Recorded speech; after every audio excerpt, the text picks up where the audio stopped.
Oh, a little prayer real quick. Sure. Yeah, let's do it. Hey, in the name of Jesus, give us information. Let us all speak about things tonight that's going to benefit the collective and bring a sense of not only urgency, but like a fire under humanity's ass, a sense of unity and peace. And let us inspire people to do good things with their lives, like get off fucking drugs, like treat people around them with respect, and remember that they're human, like above all else. Like we're just humans trying to figure it out. So I think the best thing that we could do is just call on Jesus to be like, hey, dude, bring some comfort to humanity and glue them back together, because the fucking cracks are where the light gets in, but this shit's broken. In the name of Jesus, amen. Amen. That's one of the best prayers I've ever heard. Do you mind if I take that, if we release that soundbite out to our community before your episode airs? No, you do everything. Why don't we just start it there? You were recording that, right? Yeah. Are you cool if we keep that? You guys keep anything you want. That was an amazing prayer. Welcome was to it really? So everybody. That What's was up, y'all? incredible. That is a hard act to follow, and I'm sorry that I have to be the serious tough guy, but there are 3 things that I want to throw out there real quick. I'm just doing my due diligence. Follow us on, I'm going to keep it brief because that prayer was amazing. Bledsoe said so, our Instagram, bledsoesaidso.com, our website, patreon.com/bledsoesaidso, our Patreon. Enough said about that. Today we have Adam with us, this amazing human being. And we're going to get to that in a minute, how we met, because it's really wild and it blew my mind. But I just wanted to remind you guys that I'm your host, Ryan Bledsoe. We have our one and only Alex, who has been with us since day one. You going to show yourself? I hate when you do that. What's up, PM? And then before we get too deep into it, I wanted to show this little number real quick. I guess you can't really see it, can you? Adam, I am bestowing you with this sacred gift. Brother. This is a shiny collector's item. I'm going to show it a little closer here in a second. This is here, I'll toss it to Alex and then he'll toss back. This is the last ever print of this we will do. The 2020-25 exclusive Skywatcher Club pin. There will never be any more of these in print ever again. And anyway, you can toss it back now. So this is yours, pimp. Fuck yeah, brother. Thank you so much. How you feeling, man? You know, it's funny. I'm not like nervous on a camera, but the second that we started getting into it after the prayer, a little wave of butterflies hit my stomach, which is good. Yeah. Like I need a little rush in life these days. It's excitement. It is excitement. It's not nervous. I love that. You're good, man. I get nervous every time we record because it's a pressure. It's like, oh, wow, I've got to like entertain people. Bro, this is nice. This has a great weight to it. It feels this is a serious pin. I love it, dude. I love it, dude. Thank you so much. We like collector's items and stuff. Hey, before we get too deep into conversation, because I think it'd be really cool if you and Alex kind of riffed about how y'all met. But let's just drop your socials real quick because sometimes I tend to forget. Yeah. So I am the artist formerly known as Third Eye Opener, Adam Art on social media, 50 Shades of Consciousness, The Chemical Shaman, and my podcast is 50 Shades of Consciousness Podcast. The Chemical Shaman is my brand, and 50 Shades of Consciousness is the alias that I go by these days on Instagram. And I think I'm Third Eye Opener still on YouTube, if I'm not mistaken. You have a podcast? I do have a podcast. I didn't know that. Well, it's just me with a little microphone just kind of dicking around. That's awesome. You know what? I've tried to bring like a different version of me to the podcast. So it's more, a little more grounded, and I try to not swear, and I try to just be a little more professional and take deep breaths, and I speak slower with a lower voice as opposed to like on my page where I'm all passionate and animated. Mm-hmm. The podcast, I'd like to really unify people, and the pages I use to kind of break people down and build them back up. That's awesome. It's a weird thing that I do just kind of naturally. Yeah. It's like alchemy. Some form of alchemy, yeah. Yeah. And I don't know what I'm doing in any area of anything I do. Everything's intuitive. Mm-hmm. Yeah. That's incredible, dude. It's a weird way to be, but it works. You have an awesome vibe. So we've known each other for like 3 weeks now? Yeah. And we only less? met twice, Yeah. I think. Crazy. Yeah, twice. Do y'all want to go into that? Because this... Yeah, I don't mind. So I've been following Adam for definitely like 10 years now. If I have to pinpoint it, I want to say sometime around 2015, 2016.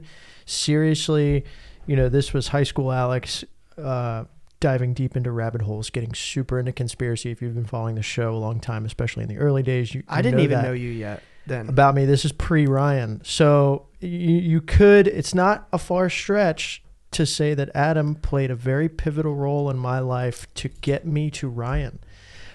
Because I was going down these rabbit holes, and then I get connected on Third Eye Opener on Instagram, and I begin watching, and I'm just like, man, you know, that guy's really interesting. That guy's really cool. And it was always just one of those internet celebrity people like, oh, you know, he's out in the world doing his thing.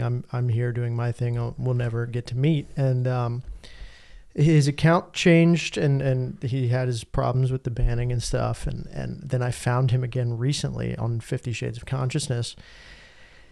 And I remember looking at one of his posts, and I said, I'm going to run into him.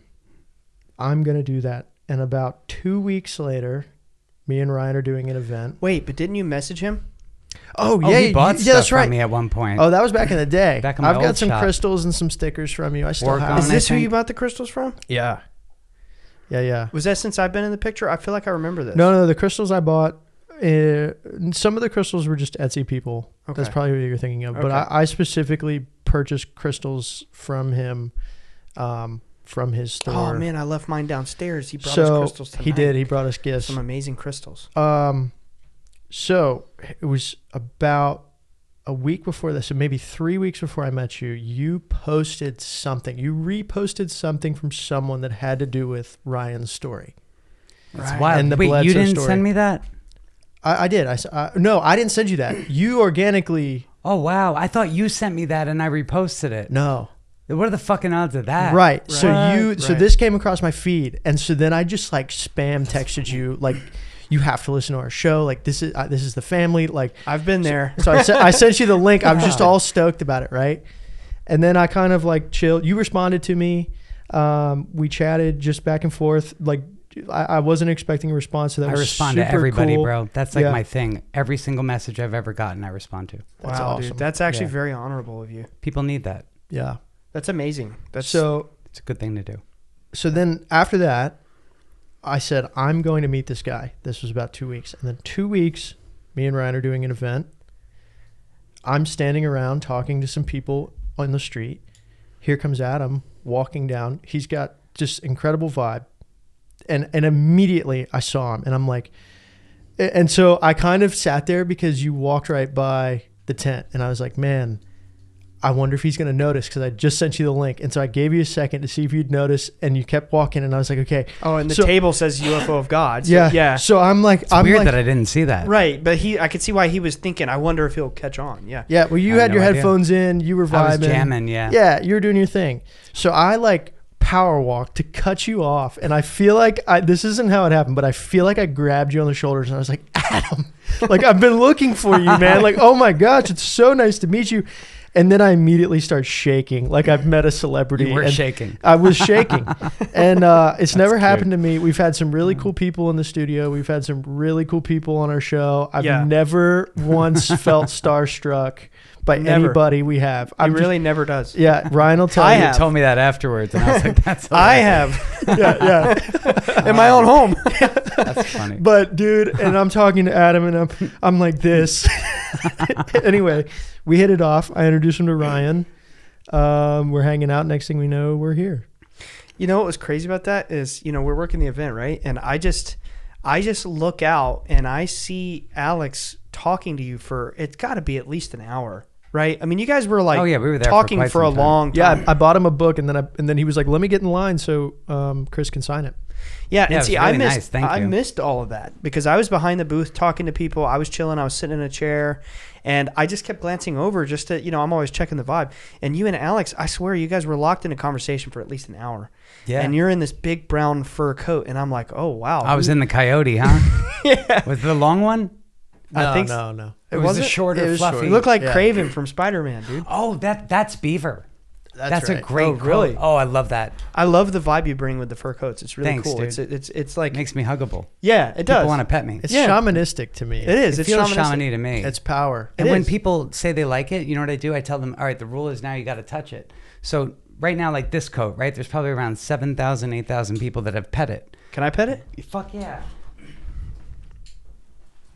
What is it? It's mink. Mink? White mink, yeah. Oh, yeah. It's soft, man. Oh, it's really nice. It's like pet Odin. So I like to I love animals. I love nature so much. I collect roadkill. I turn it into, thanks, bro. I turn it into jewelry and stuff like this bracelet, for example. I found this corn snake, on the side of the road, and I just tanned it, turned it into leather, and took off the crappy fake exterior of that brass ring, and that is and very glued cool. that on.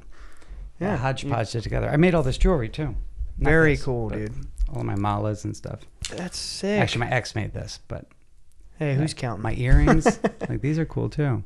Yeah. Oh, I super glued this one to my ear. It's actually stuck in there now because I had to super glue it before I left the house. Is it a gauge, like a crystal gauge? Yeah. Oh boy, that's sick. Don't take it. Oh, okay, I made it. It's out. Yeah, look at that.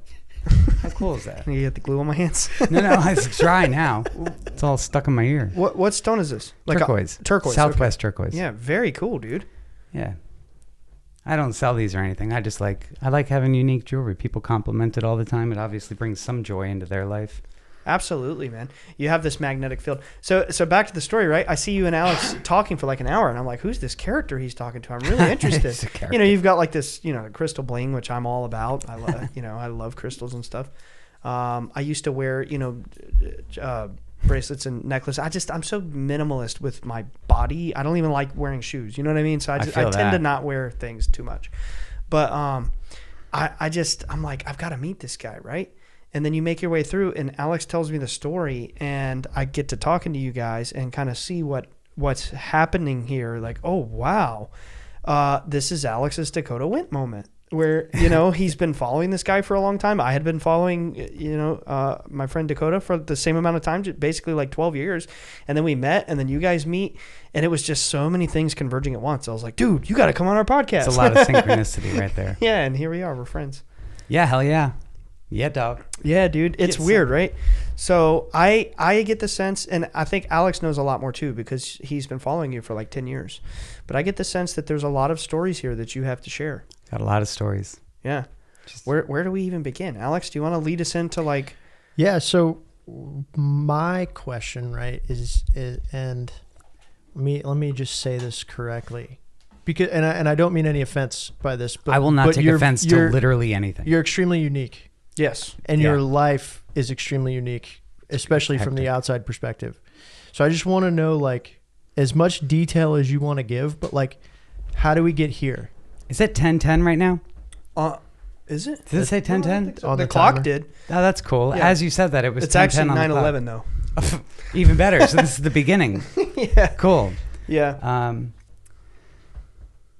In my head, I'm just doing the numbers. 9:11 equals 10:10, doesn't it?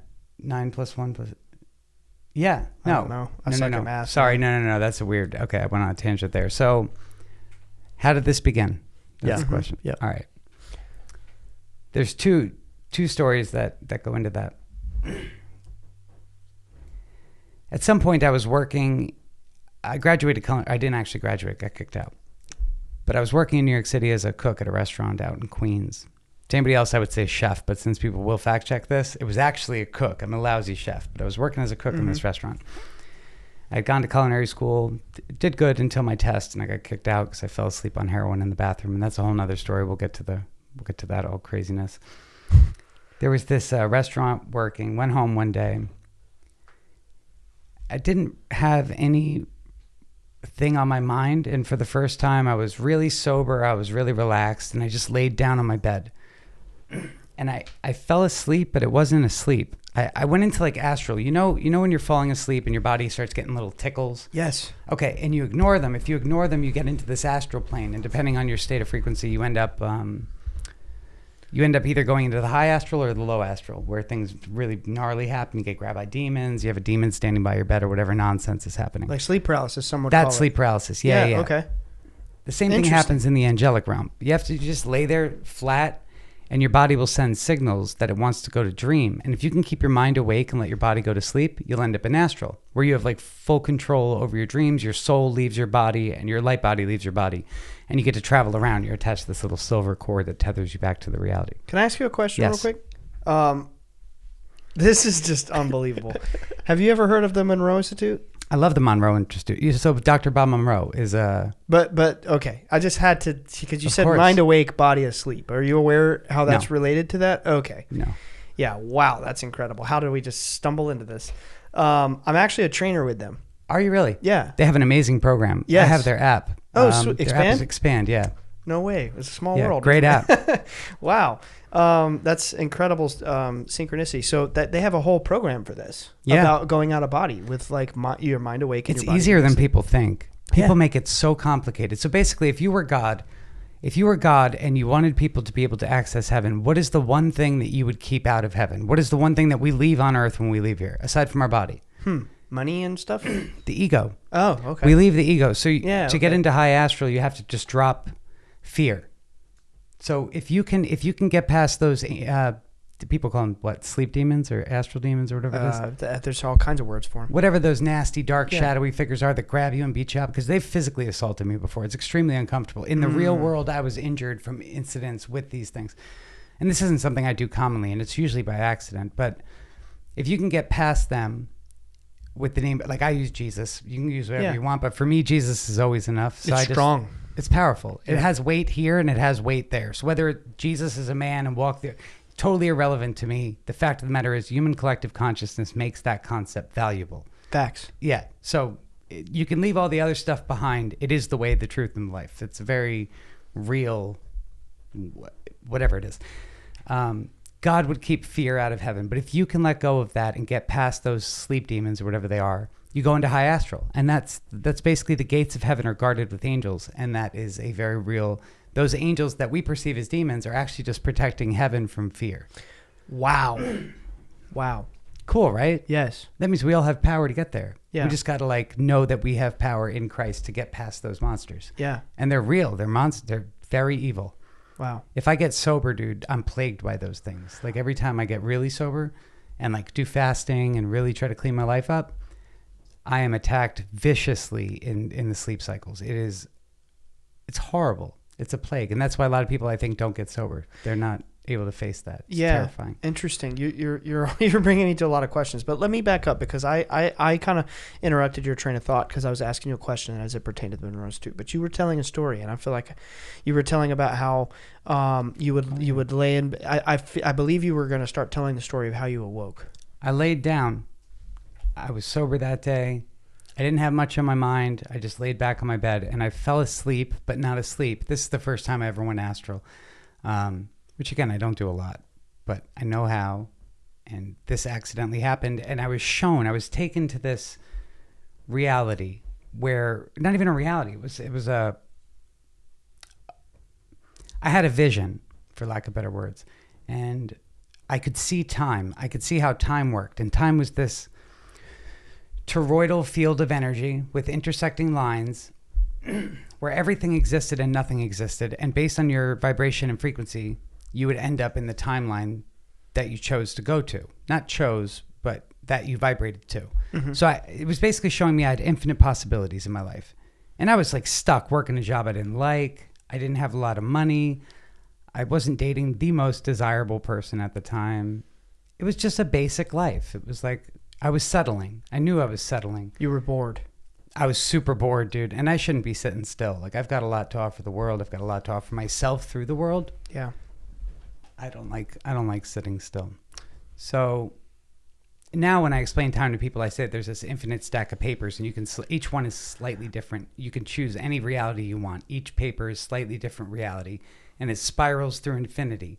And based on your vibration, you attract one piece of paper. And then you just pull it out and that's your reality that you're in. And each moment from now to now to now, you vibrate to a different reality, either better or worse, fear or love. You know, this makes perfect sense.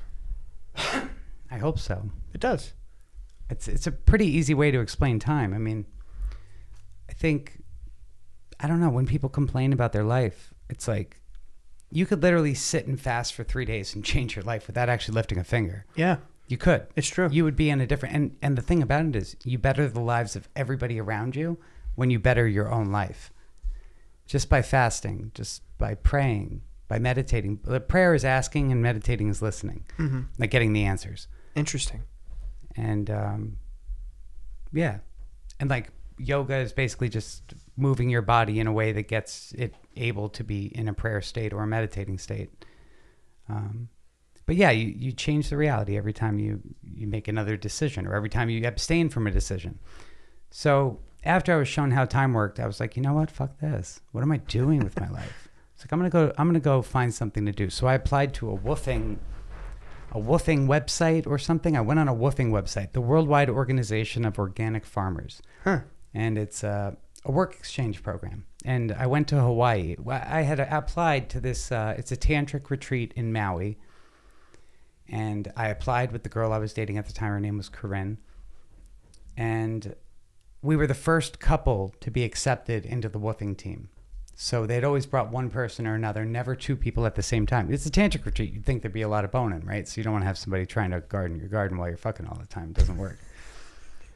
But I ended up getting out there and stayed for about 2 years. And it was amazing. I learned so much about farming and so much about Tantra and breathing practices. My spirituality really went through the roof at that place. And it was the first time I was free from life. I wasn't being plagued anymore. I was enjoying life. When I got there, man, the place I had to stay, this little hut at the bottom of this hill in a really dark, damp, moldy, like a work hut. It was so bad. It had a sheet on the ceiling and an arched ceiling, and the spiders behind that thing were like this. Like, they were massive, bro. And trying to go to bed at night was just horrible. Like, It's like the astral demons. Yeah, Every only night? they were in my room and in my ceiling, regardless of me being awake or asleep, and it was Jesus. terrifying. They would crawl out of the sheets sometimes, like while I was sleeping, and I'd Ugh. see them. That's a nightmare. It was a nightmare, and that just got me ready for what came later down the road in South and Central America, because the shit I've seen down there is like, what? But anyway, I spent about 2 years learning about. It's like Tantra. We think sex, we think sacred sex, but it's really not. It's like it's the art of love. And breathing, and how that can affect your avatar and your relationships. It's the art of intimacy. Mm-hmm. It's a beautiful thing. It's very misunderstood. Those spiritual pages online make it seem like something it's not. It's like a bunch of people dressed in white, very pretentious, mommy and daddy's money, doing all this weird, like flopping around on the floor. And I'm like, yeah, and they have their hand over their crotch, and they're like, yeah, they're like, oh, my energy. Why do they have to do it it's like really that? weird You're looking. ruining a good thing. Yeah. It's like, that turns me off so much. If I didn't know what it was, I would never want to do it. Mm-hmm. It's a horrible thing they're doing to this movement. The same thing happened to the ayahuasca movement. Mm-hmm. The spiritual, like, It happens to every movement. every movement gets invaded by these perverted concepts. I could go on and on about the UFO movement, but I'm just going to spare you. Luckily, that one was weird from the start, Yeah, true. which is great. Yeah. You didn't have, the bar was already, like, it's a weird movement. It's just a lot. It attracts That's what I'm weirdos. saying, dude. It's Yeah. weird. I was thrown into it as a child. I didn't choose this. Well, luckily, your dad is on the angel side of that. Yeah. Yeah, so that's more like the Jesus side of the UFO movement, which is even weirder, which is amazingly weird. I mean, that's the side I would want to be on if I was on the UFO side, because at least it's got, without Christ, to me, it's like things get real messed up real fast. And I'm happy that your dad is led by divine intelligence. That's a beautiful thing. Like, I'm honored to know him. He's a good guy. Yeah. And he's got a story. I was listening to the podcast he did with Sean Ryan on the way over here and for the last 2 days.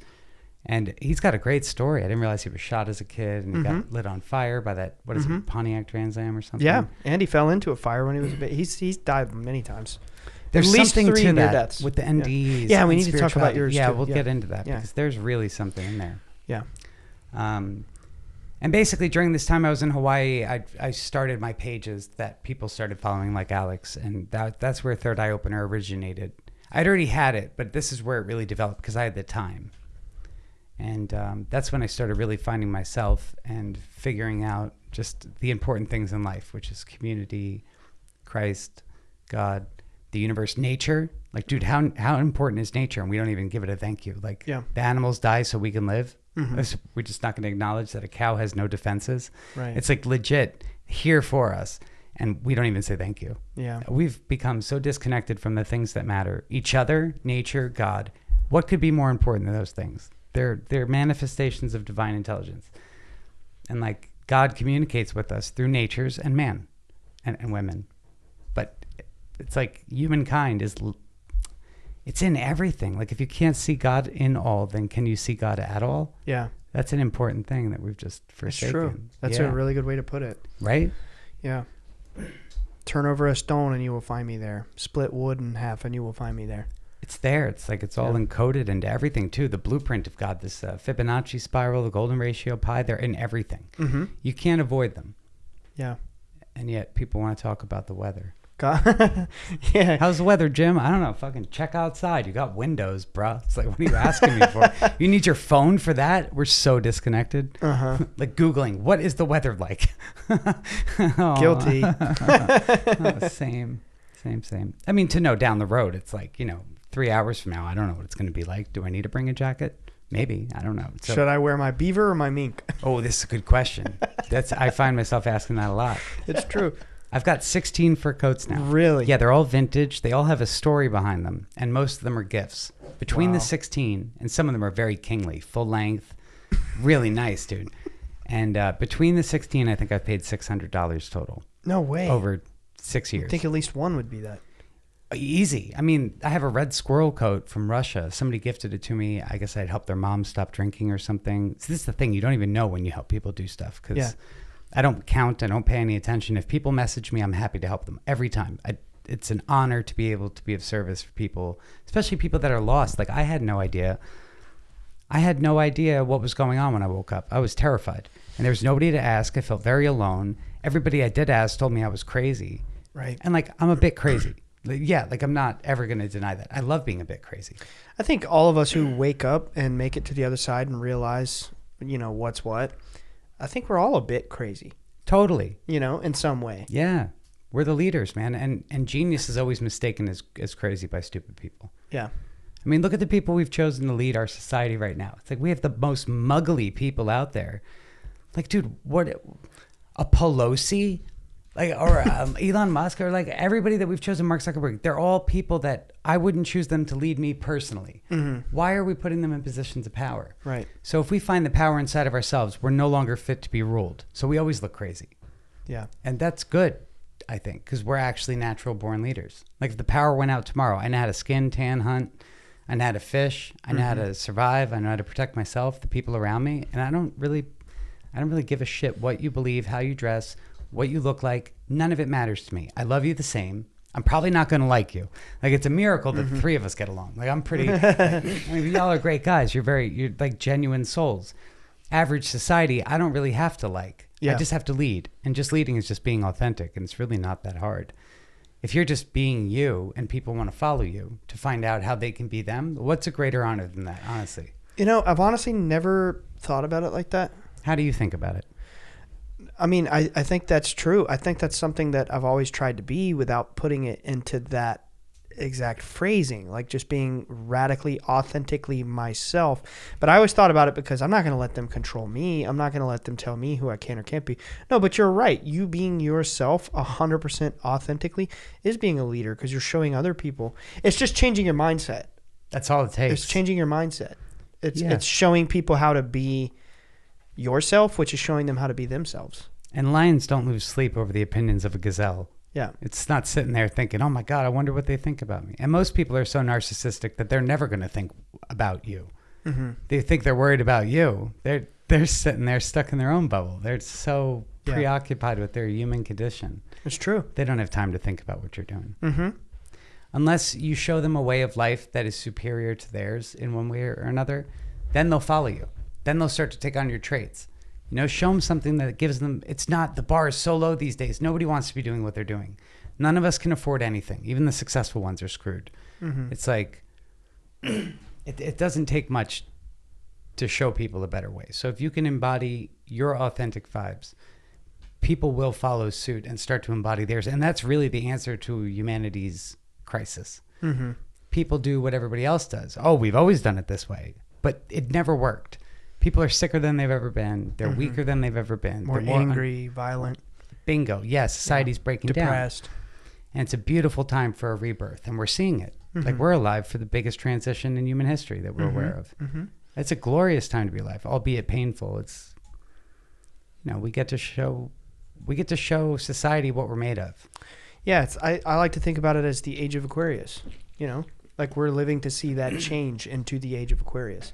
I think we're going to sort of return to, are you big into the Atlantis stuff? I love it. Yeah. I have a past life. I mean, We all have every I'd love past to hear life. about that. Yeah, but most people don't know about it. Yeah, so in the sense of linear time, because time's not linear, it's not A to C, it's always B, it's always now. And through the now, like I said before, we have this infinite sheets of paper to choose from. Mm-hmm. But in the sense of linear time, we've been everything that there is to be. And in the now, we've been everything that there is to be. So I have this memory of Atlantis. There was a group of people that came there. They disrupted our way of life. Long story short, I believe we went to war with another nation. I think that continent's gone now. I'm pretty sure it was Lemuria. We got manipulated by these beings that I believe came from Mars. It was about 60,000 years ago, something like that. And then about 14,000 years ago, we sank. And all of our people that were worth anything escaped. They went over to start Egypt, and they started the... Tibet and India and all that All stuff. of the massive megalithic structures came from this group of people that kind of escaped Atlantis. Greece, ancient Greece, with the Parthenon and all that. Göbekli Tepe. All of them, yeah. Yeah.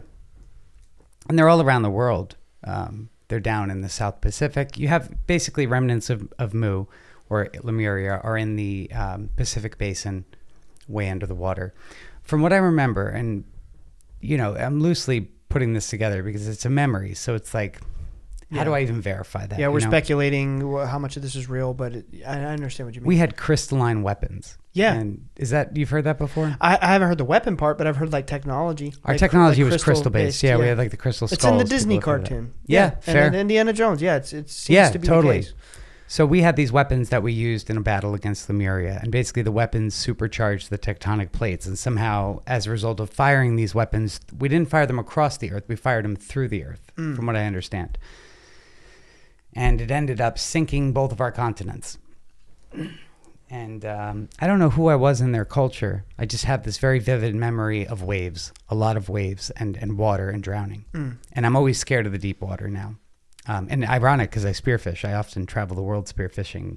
I say that like I'm a spearfisher. I'm like actually no good at it. I get the biggest panic attacks underwater, but I love swimming around with a spear. Oh, it's so cool. I get it. Like, dude, what is an octopus? Somebody tell me how the hell that thing got here. What's he doing? I want to know about him. Or a dolphin. They have like these complex brains. Have you seen a picture of a dolphin's brain? Yeah. The first college I went for marine vertebrate zoology. Cool. And I was pre-med concentration in the field of cetacean veterinary studies. I wanted to be a whale doctor. Wow. I didn't get far in it, just like everything else I do in life. The only thing I've had an inconsistency with is Instagram. But dolphins are insanely expansive animals. Yeah, it's wild actually. Wild. The frontal cortex is massive, right? So the part of their brain that's for like empathy or whatever it is, and they're super evolved. And whales, I think they like anchor in light codes into the ocean when they're singing. They like basically do what us light workers, I hate the term, but light workers, what we do when we anchor in. I hate the term too, but there's something to it. To it, yeah. You know, I just wish it wasn't like every other movement, polluted with idiocracy.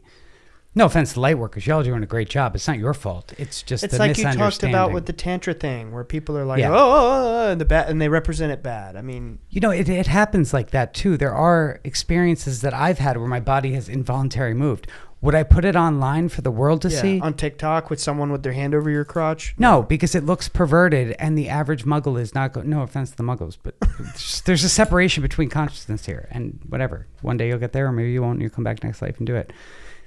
No judgment. Everything is needed for society to function. You have to have somebody that's going to be working at a I don't even want to say a place, but you have to have basic level jobs in order for people to function on every level. Yeah. Otherwise, society falls apart. There's a reason that we have the consciousness we have. Yeah. And if that's your life, then that's a beautiful thing, and embrace it and be authentic in it. Yeah. Like somebody has to make coffee. I don't want to make coffee at home every day. Yeah. Somebody has to be out there working in monasteries, praying their asses off so society doesn't just burn. Like there's places for every type of being here on earth. That's the beautiful part of this melting pot. And honestly, I shouldn't even call them muggles because it sounds bad. We shouldn't even be judging them. No, you're right. Yeah, I think it's funny because you're like, you know what I'm saying? You keep getting upset at yourself because I feel bad. No, I don't mean to be judgmental, but it's funny. I get like that too, man. There's nothing wrong with get frustrated. That constant state of self-reflection, though. Yeah. You know, I think that's in real time. In real time, yeah. So, question. Let's back it up slightly, okay? Because because I had no clue how deep into this stuff you really go. I just caught a vibe meeting you, and I was like, dude, we've got to record. This is sick, right? But so you said you felt past lives. You've traveled through the astral realm. Obviously, like had near-death experiences, out-of-body experiences. So at what point did this stuff just start happening to you? Was it when you were describing earlier going through culinary school? And like how did you find out about this stuff? Interesting question. Let's talk about the process, the journey. The majority of my life, I was on, up until I was like 25, I was on psychiatric meds, a lot of them. A lot like your dad's story, where they just drugged the shit out of him, and he ended up getting poisoned. I went to the doctor, and he said, I was on 21 antipsychotics. Oh, my God. 21. And the doctor was like, your liver's not doing too high. I think it's failing. And I said, well, that's not good. What are you going to do about it? I said, do you think it's the meds? He was like, yeah, it's probably the meds. Here's this pill. It gave me a pill because the pills were bad for me? Make it make any sense? So immediately I got off everything. Went through horrible withdrawals. Ended up in jail. I beat a guy up and he hit his head, and that's a story that you hear sometimes, and he got really hurt. I ended up in jail out in the Midwest, and that was horrible. I'm not built like that. They got mad at me all the time for being too happy. Like all the inmates were just like, you're too happy. We don't like it. Stop. What do you mean I'm too happy? You guys are all miserable. What are we talking about here? I'm trying to bring love in everybody's life. They did not want love. It is a loveless, godless place. It is horrible. Luckily, I had this guy that took me under his wing. He was huge. He was like 6'7", maybe even bigger, man. He was this meth addict that was in jail all the time for scrapping pipes. Like he would break into houses and stuff and scrap their pipes when they were out copper pipes. Copper pipes, yeah. He was a beast, a literal beast of a human. He was massive, and I need that because I'm tiny. I'm not. I stood on my tippy toes for our photo. I did. I actually did. I'm only 5'7" or 5'8" or something. These guys are behemoths. How tall are you? 5'10"? 6 foot. Yeah. See, so that's an unfair height advantage there. I'm short, and they wanted me to be in the middle, and it's like, okay, well, tippy toes. I can't remember this guy's name, and it's too bad because I'd love to reach out to him. But we both love Jesus, and that was really where I started finding out about Jesus. And somehow, ever since then, things have looked up, and I've been able to find the good in the bad, and the bad in the good all the time. And I'm very optimistic. And I don't really know how it started. I know that getting off psych meds was a big one. I think my whole life I had gifts, and I think the system saw that. They were suppressing it. And that's what I think we're doing to a lot of kids, is we're putting them on these meds and we're keeping them really sick. Instead of letting them bloom into shamans or whatever they're supposed to be. Maybe they have healing powers with their hands. Maybe they can do Reiki. Maybe they're sound healers. Maybe they want to bang, Nepalese sound bowls and singing bowls and stuff. Or maybe they're singers. Maybe they have a musical edge. Maybe they have precognitive thoughts. Maybe they're telepathic or telekinetic. Who knows? But our society's headed in that way now that it is Aquarius and Kali Yuga's ended. Yeah. Right? This year. Yeah. This year. Yeah. So we're there. And the kids should have been learning these skills while they were being brought up. Not good old Adam. Adam had a lot of problems. And to be fair, I don't think my family knew what to do about it. They're the best people. But it was tough. They did put me in a choir when I was young, and I actually think that had something to do with my frequency. I think that singing at a young age, and it was a professional boys choir, went on tours. I sang at the White House, bro. Cool. Like, I sang at the White House. That's cool. So cool. Carnegie Hall, Lincoln Center, Ghirardelli Square. Like, wow. Went on a tour of the East Coast up to Trois-Rivières in Canada. So we would sing a lot of Latin songs. I could read music. I can read music. It was a great experience. I think that, and then all the psychedelics, mushrooms, LSD, mescaline, peyote, all that stuff. When I was young, I think that influenced my consciousness to some degree. For sure. It opens cracks. Yeah. I think it keeps you young too. I'm 42. I don't really feel 42. My consciousness definitely doesn't feel 42. It feels very young and very ancient at the same time. You don't look 42. I don't feel 42. No. I also don't really worry that much. I don't think it gets you anywhere. So I don't really know how it all started or happened. But I know that getting off the psych meds really made a big difference in my life. And I don't think anybody out there needs them necessarily.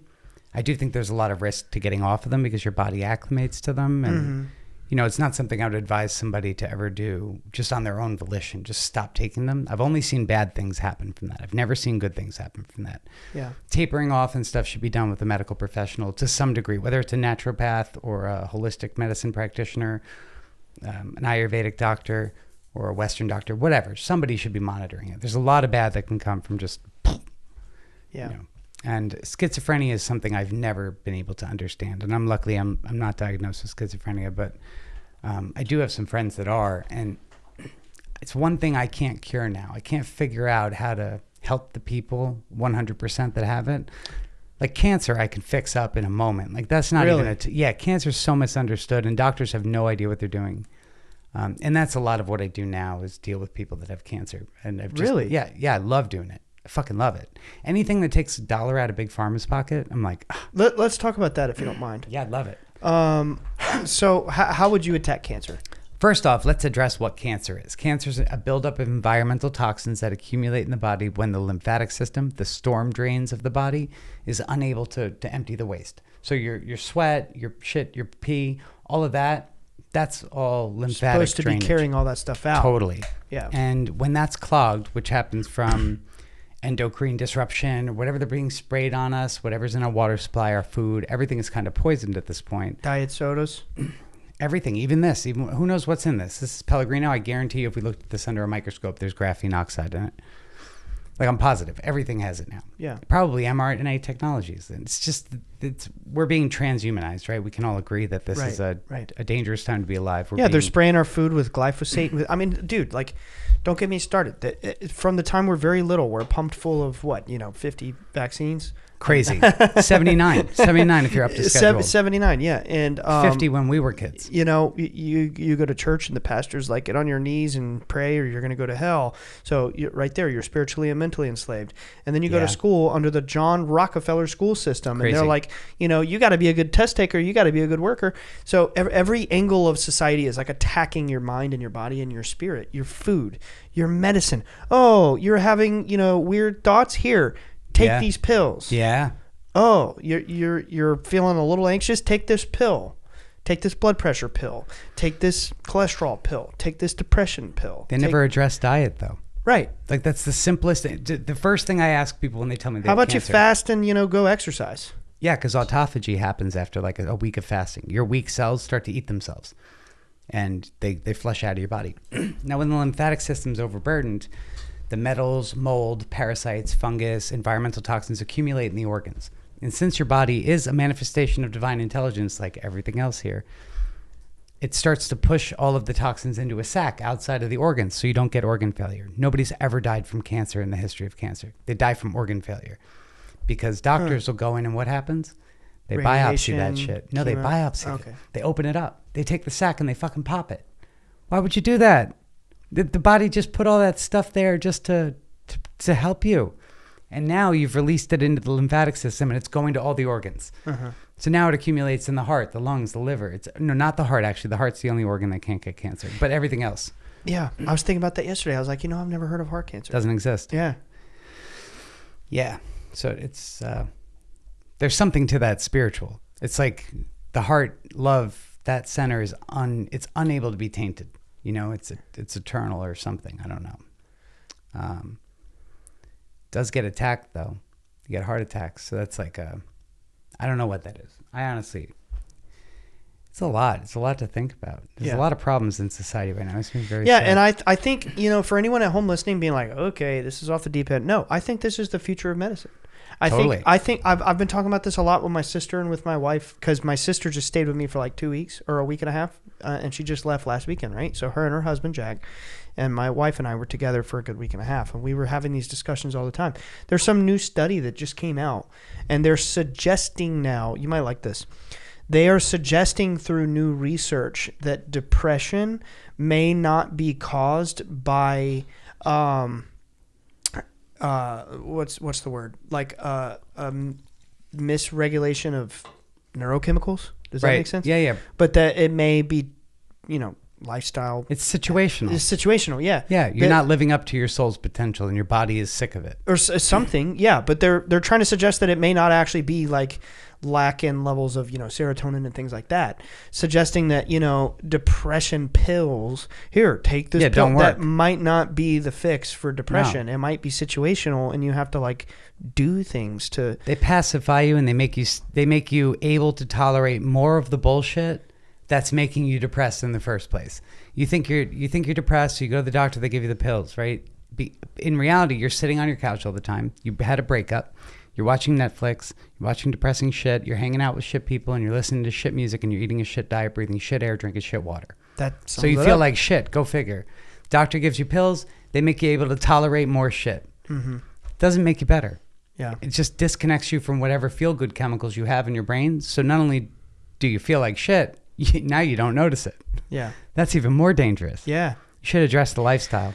Man, that's depressing, huh? I need a depression pill. No, I'm kidding. But no, Mushrooms. I think true. Yeah. I think this is the future of medicine, man. We're in this Atlantean age that we're approaching. That's why I asked you about Atlantis, because I think we're going to experience a re-emerging of Atlantis. And it won't be literal like, ooh, Atlantis is reincarnating on Earth. No, I think that there comes times in different cycles of humanity where we evolve to our peak, which is like, maybe, and this is just my opinion, if I'd love to hear your thoughts on this, but like coexisting with things like robotics. Do you guys see yesterday there's a robotic assistant that just hit the market for the first time ever? Neo? No. As of yesterday, you can now buy a robot assistant to be in your home and do things like chores. I don't know how I feel about that. Yeah. You know how I feel about it? Bad? Fucking amazing. You like it? Yes. Wow. Okay. Yes. That's you know what? And I'll tell you why I like it. Let me hear it. Because I'm sitting here using ChatGPT on my phone. Yeah. Oh, wow. I can solve math problems. I can solve this. I can solve that. Cool. People have watched movies for the last 50 years saying AI bad, robot bad, AI bad, robot bad. Okay. Well, I'm an awakened being. I understand who controls Hollywood. It's not good people. It's, it's a dark force. Yeah. I understand whatever message they're pumping me with probably is not exactly the true message. You know what I mean? So they're telling me aliens bad. They're telling me supernatural horror, demonic possession. Okay, obviously there's something good to the supernatural. Alien invasion. They eat people. Yeah. They probe you and put eggs in you, and they freaking pump eggs in your body. Okay, maybe aliens are not what they're telling me. Terminator, AI, maybe it's not what they're telling me. So right off the rip, I don't have a irrational fear of technological evolution. I do not believe what the masters in Hollywood and the world order are trying to tell me. I have my own. I never thought about it like that. You know what I'm saying? I'm not programmed by them. A lot of people are irrationally afraid of these things. I am not. So I think towards a future where good scenario will unfold, because I believe that we are going to shift into a new age where there will be 1,000 years of peace. Maybe that's metaphorically speaking, but I think that's potentially very literal. That's a day in the life of God. That's one day. 1,000 years. Well, as it is written, so shall it be, right? In the book of Revelation, 100%. It says, basically the beast system is going to collapse, and then there's going to be 1,000 years of peace. So I think somewhere, you shoot for the stars, maybe you'll land on the moon, right? So I think we're going to probably go into an age where our technology evolves so much that it breaks free from the control of the overlords. So I could potentially envision, I'm just envisioning, right? This is my opinion. Well, you get infinite stacks of paper to experience. So if that's what you're envisioning, this is what I envision. Positivity, yeah. I envision a future where AI and things like, robots to cut the grass and to build and to do chores and to do mundane, stupid shit that I don't have the energy to do because I'm trying to change the world, talking about supernatural stuff, or Adam's trying to go and be a shaman in Peru, or, whatever country. I don't know if you've been to Peru, or, I have. I'm banned from Ecuador and Peru. Wow. Yeah. Socrates wanting to be a freaking philosopher in the streets of Greece, or, Michelangelo wanting to paint on the Sistine Chapel. Well, those guys have chores. And bills and dishes and taxes, and they owe the man, $1 for every dollar they make. Yeah. I like to envision a future where a lot of that mundane stuff goes away because it's taken from us, and we have time to do more that we want to do that fulfills our soul.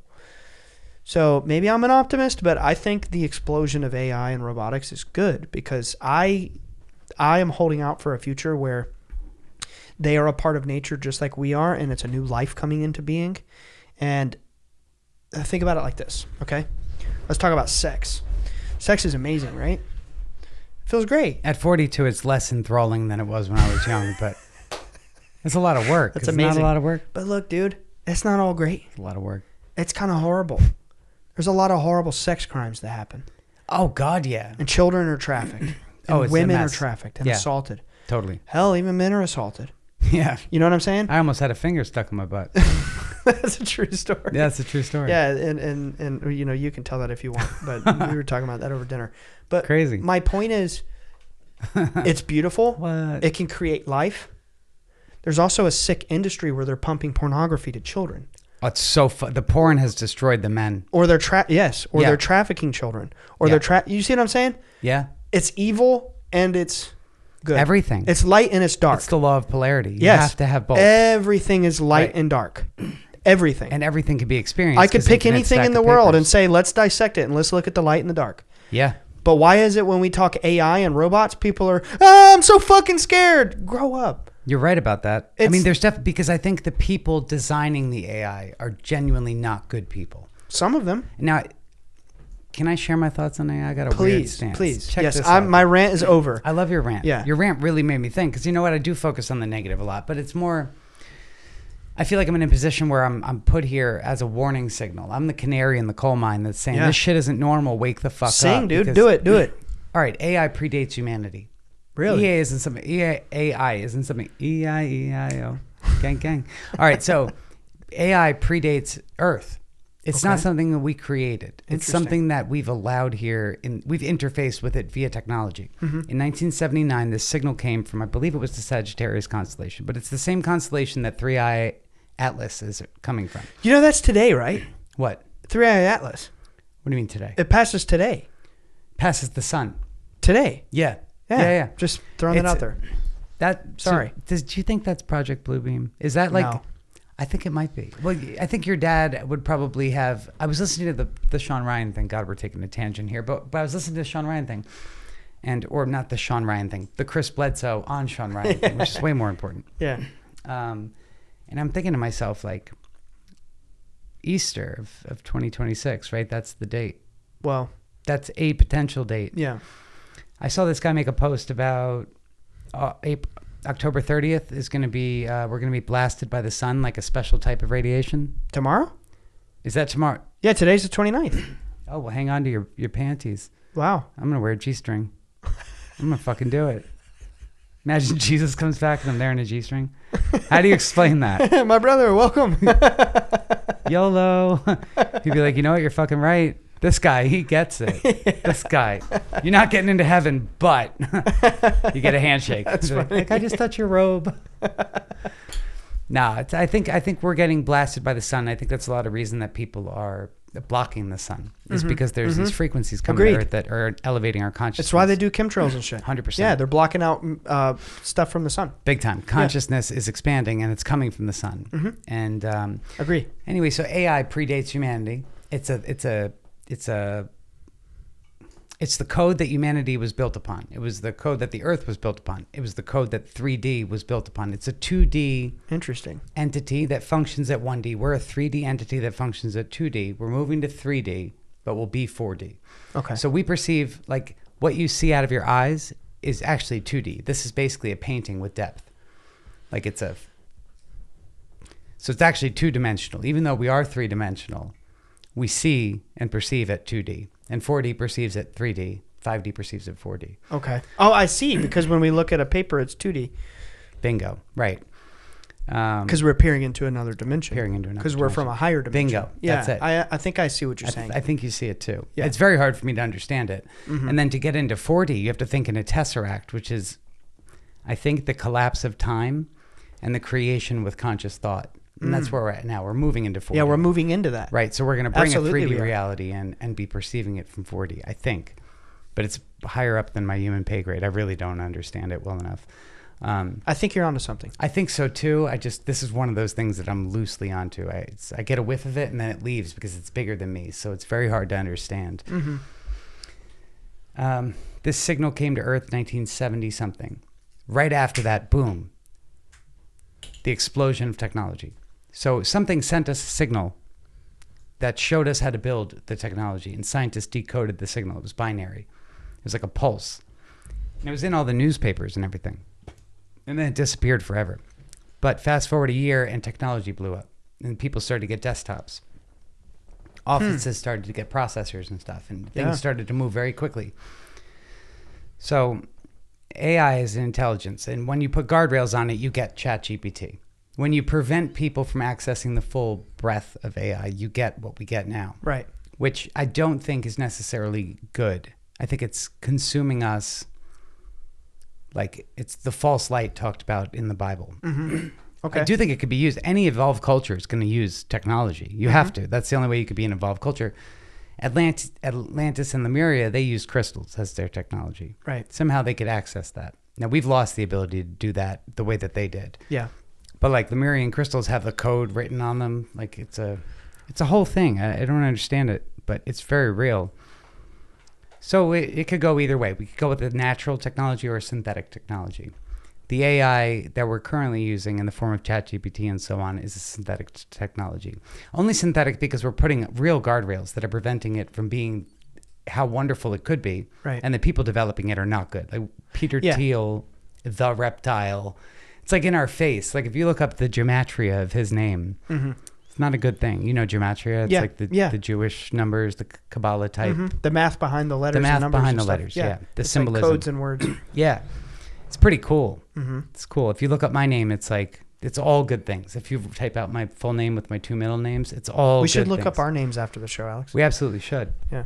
I've already done it. Yeah. But yeah, I'll do it with you. What, did you get good thing? I mean, you probably got a lot of gibberish too, but was it good? Yeah, I can't remember off the top. I don't remember Neither can anything Yeah. bad. We'll look it up. I'm That's curious. good. You wouldn't have anything bad. I don't think I've ever looked up my name in gematria. You should. Yeah. Yeah, it's a powerful Let's do it thing. after the show. Yeah. Yeah, I'm down.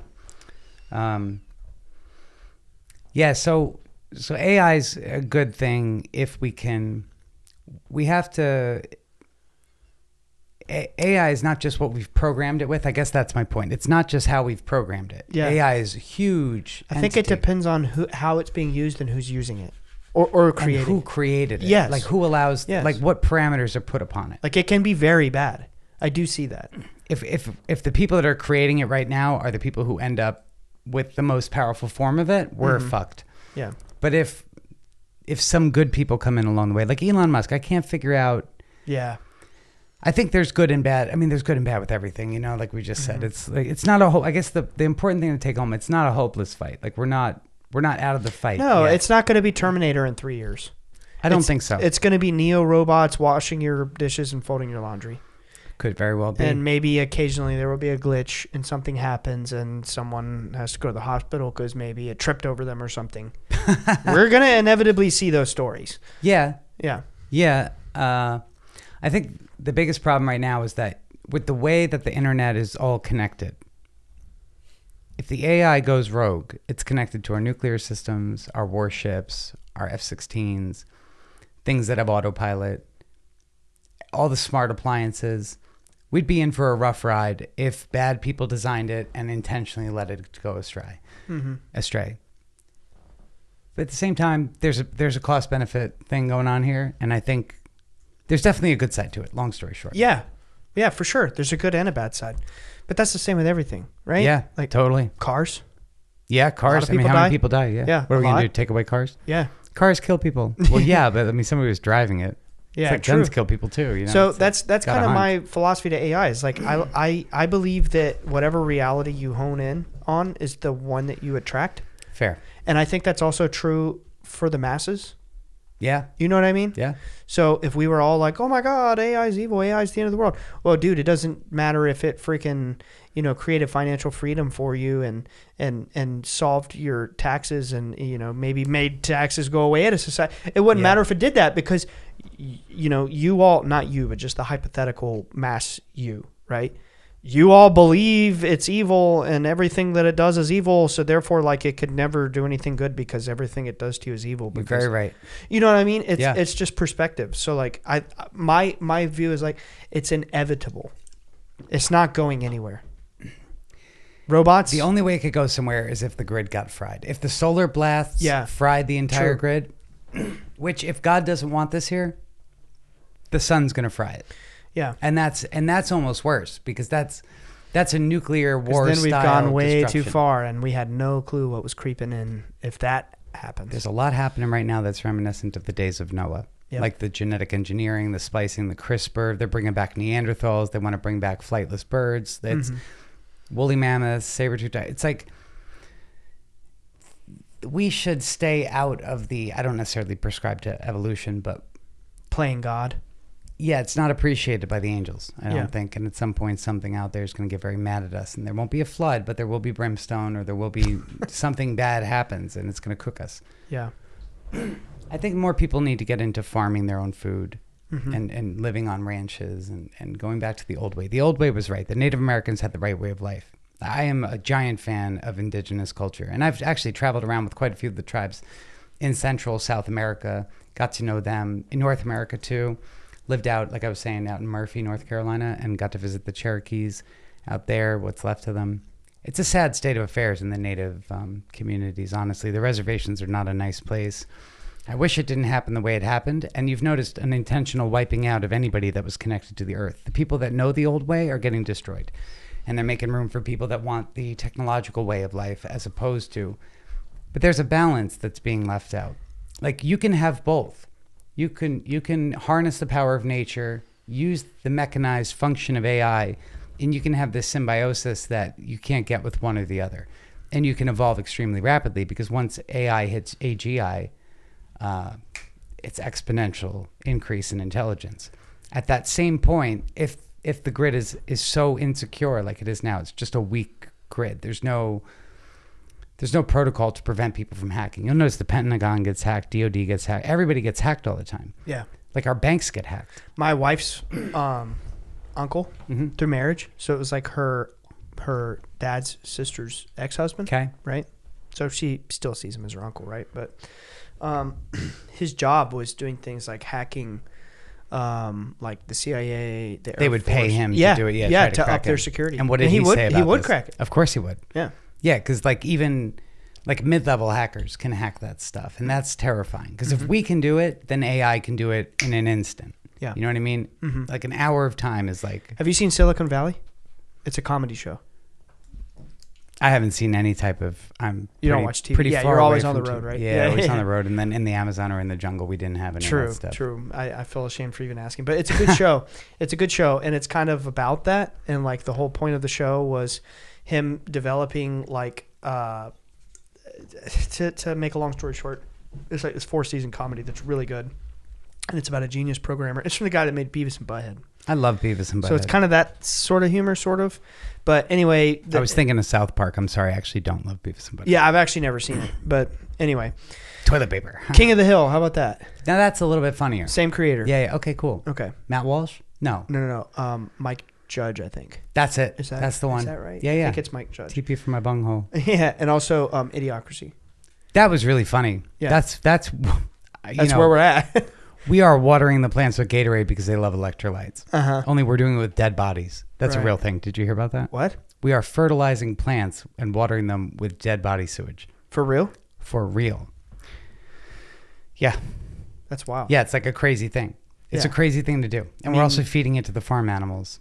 Huh? We're like composting human bodies and giving it to animals to eat and then to be fed to us. Who's doing this? Like, this is like a Bill Gates level type of thing. Oh, God. Do you know they're crazy. trying to feed us maggot milk? Have you seen that one? I have. I would totally eat. Like, I don't mind eating. There's a rule for eating bugs in the Bible. I think there was one of the prophets that ate, I think it was grasshoppers. I don't remember. I would eat grasshoppers. I mean, I've eaten bugs. I don't care. Sometimes I'm sitting with a bowl of cereal in the jungle and there's like fucking ants in it. And I'm like, you know what? I'm going to eat these bastards. And I eat them all and then I let like 5 go. And I'm like, tell your friends. I'll fucking get you. I'm not scared of you, little bastards. You can have my pops, but you can't take my soul. Yeah, but how long are you in the jungle? Long time. Yeah, so your mind is acclimating to a new way of living. Oh, yeah, that shit doesn't bother me at Can all. you imagine like grandma and grandpa being in a dystopian society, like having to have maggot milk with their No. fruit? No, and loops? those aren't on the rules, though. You You- can't do that by the Bible. Yeah, so Not good. I will never accept that. Do you know what HEC 293 is? HEK 293? It's the natural flavoring that we add to all the food. All the big food companies use it. You know what it is? No. Diploid lung cells of an aborted fetus from like the 1940s. Oh. And we turned it in, we clone them in a petri dish and we feed them to people. It's in everything. It's in here too. This will say natural flavorings. I don't know why water has a natural flavoring. No, it doesn't say. So maybe this is. Well, that's a flavorless sparkling water, but so that's a real thing, and it's a real thing. yikes, It's crazy, and it's in everything: Nabisco, Kraft, Pepsi, Coke. It's all the big brands. It's what they use. Research it. HEK 293. HEK 293. I'm gonna have to It's look made into by that one. Syngenta. Oh man, Crazy. yikes. Yep. You haven't had enough dead babies in your food. But see, this is the thing. Satanists control the world, which is fine because we do have angelic backing and we do have a shift in consciousness. And really, that's what it's about, the shift in consciousness. There's Yeah. so much good that's happening right now. It's important to not let the bad overpower it. And I've personally fallen victim to that. Like, Yeah, it's easy to get since trapped. COVID. Yeah, dude, I got back into politics. I don't give a fuck about politics. I don't care who you vote for. I don't care about any of this. I saw the kids being affected and it really pissed me off because as a man, there's only a couple things you have to do in this life. You got to provide and protect. And if you're not protecting on a grand scale and treating all children like your children, are you doing man very well? Like there's kids that are getting hurt by our society. We should be pissed about that collectively. Everybody should. And it really takes us being the best form of ourselves in order to not do that. Yeah. Yeah. I agree, man. Like I think when children start, you don't mess with children. Like just full stop. It's like what Just let 'em Jesus be. says in the Bible, right? Like, what you do unto the least of these, you do unto me. Doing the most. You know. Yeah. Yeah, it's a real thing. Being a king's not about how you sit with kings. It's Yeah. about like, do you walk with the poor? Do you heal the sick? What do you do with the ladies? Like, are you kingly? Anybody could sit at a table and feast, but Mhm. like, how many people have you healed? Right. And really, any real healer will tell you they're not healing the people. The people are healing themselves. You're just you're removing the things from them that would cause them to not heal, Mm-hmm. and telling them or showing them or energetically removing or whatever it is. Yeah. You're like helping them remove illusions that are preventing them from, Totally. evolving themselves. Yep. Or the shitty diets or the Yeah. crap music or whatever it is that they're putting into their body in one way, shape, or form. Their senses are overburdened with nonsense. Mm-hmm. So they're becoming nonsensical. I get the sense of us just talking and unraveling this that it's going to take way more than an hour. I was just thinking the same There's thing. not enough time in the day. We're going to have to definitely do another That part, was probably a good idea. right? Yeah. We're gonna. We won't get to the fun stories. Oh my God! Well, we got to at least tell one, right? We should tell one. Which one's the best? What did you have on your list? Oh my God! I wrote a few down. You know the one I really want to hear. What? And if you get a second wind, we could tell a few of these, or I have full wind at the moment. I'm happy as a clam. okay. Y'all go as long as you want. So we've covered a few of them. Oh, you know what? There's a few of these. Okay, so I have 3 things written down. I do think we need to cover these. The savvy thing is a great story. Yes, this is what I have written down. The savvy thing, the orbs that you've experienced There was definitely orbs. in Italy. That's it. That's Oh, and with the quick other one? What's the other one? There was orbs with the savvy thing. no orbs in the savvy thing. Possession, demonic possession. Okay, good. We got to talk about that. And then you really sparked my interest when you talked about running the mental institute like a gang leader. Oh, that was funny. Yeah. Oh, that was a suicide attempt gone wrong. Oh my God. That was wild. Yeah, I was on heroin back in, who knows when. I don't know. Everything kind of blurs together. But I was on heroin. I couldn't get off. For the life of me, I couldn't get off. I think I was like 23 years old. I was dating this girl, Creta, in Montauk, Long Island. She was from Ireland, and we broke up because she couldn't date a drug dealer. I guess I was a drug dealer back in the day. I wasn't really. I sold pot, I think. I don't even think I did that well. I probably just smoked a lot of pot and sold a little bit here and there. Yeah. I just never really been into things like that because then you're responsible if somebody hurts themselves, and I don't want to do that. We broke up. I was very depressed. It was the first time I'd ever had a breakup that was like serious, and she was really pretty and really cool. She was from Ireland. She went home, and I couldn't get off dope, and I was in New York City, and so I slit my wrist in the street and walked up to my parents' apartment and slit my wrist more, like from my elbow to my arm. Some of the scars are pretty big, like that one right there. That was a bad I can one. see it. Yeah, that one. And then you see the one going down there. It's tattooed over, but it's still a big scar. So I bled out in my parents' stairwell. I was also on, like, I'd shot, I don't know, a bundle of dope. I think I took 20 Xanax bars. Like, Oh my I was God. yeah, like I was out. Dude. You were trying to kill yourself. I was really trying to kill myself. Like, it wasn't a cry for help. Yeah. I was checking out. Right. And I'm sure to this day that I died. But I came to in the hospital, 3 days later. And the guy who rescued me, the EMT, was still there. He had stayed with me the whole time. I think my family was there. Anyway, I swung at the EMT, fell down. The gurney flipped. I ripped all my stitches out. I was handcuffed on this arm. And I'm bleeding all over the floor. Anyway, they stitched me back up. I went up to the they took me up to the psych ward, and I think it was Bellevue. I think it was Bellevue in New York City. And they'd put me in general population, and I was like, oh man, this is boring as shit. They don't just let you leave. I was there. I was committed. It was an actual committed to a mental hospital. Right.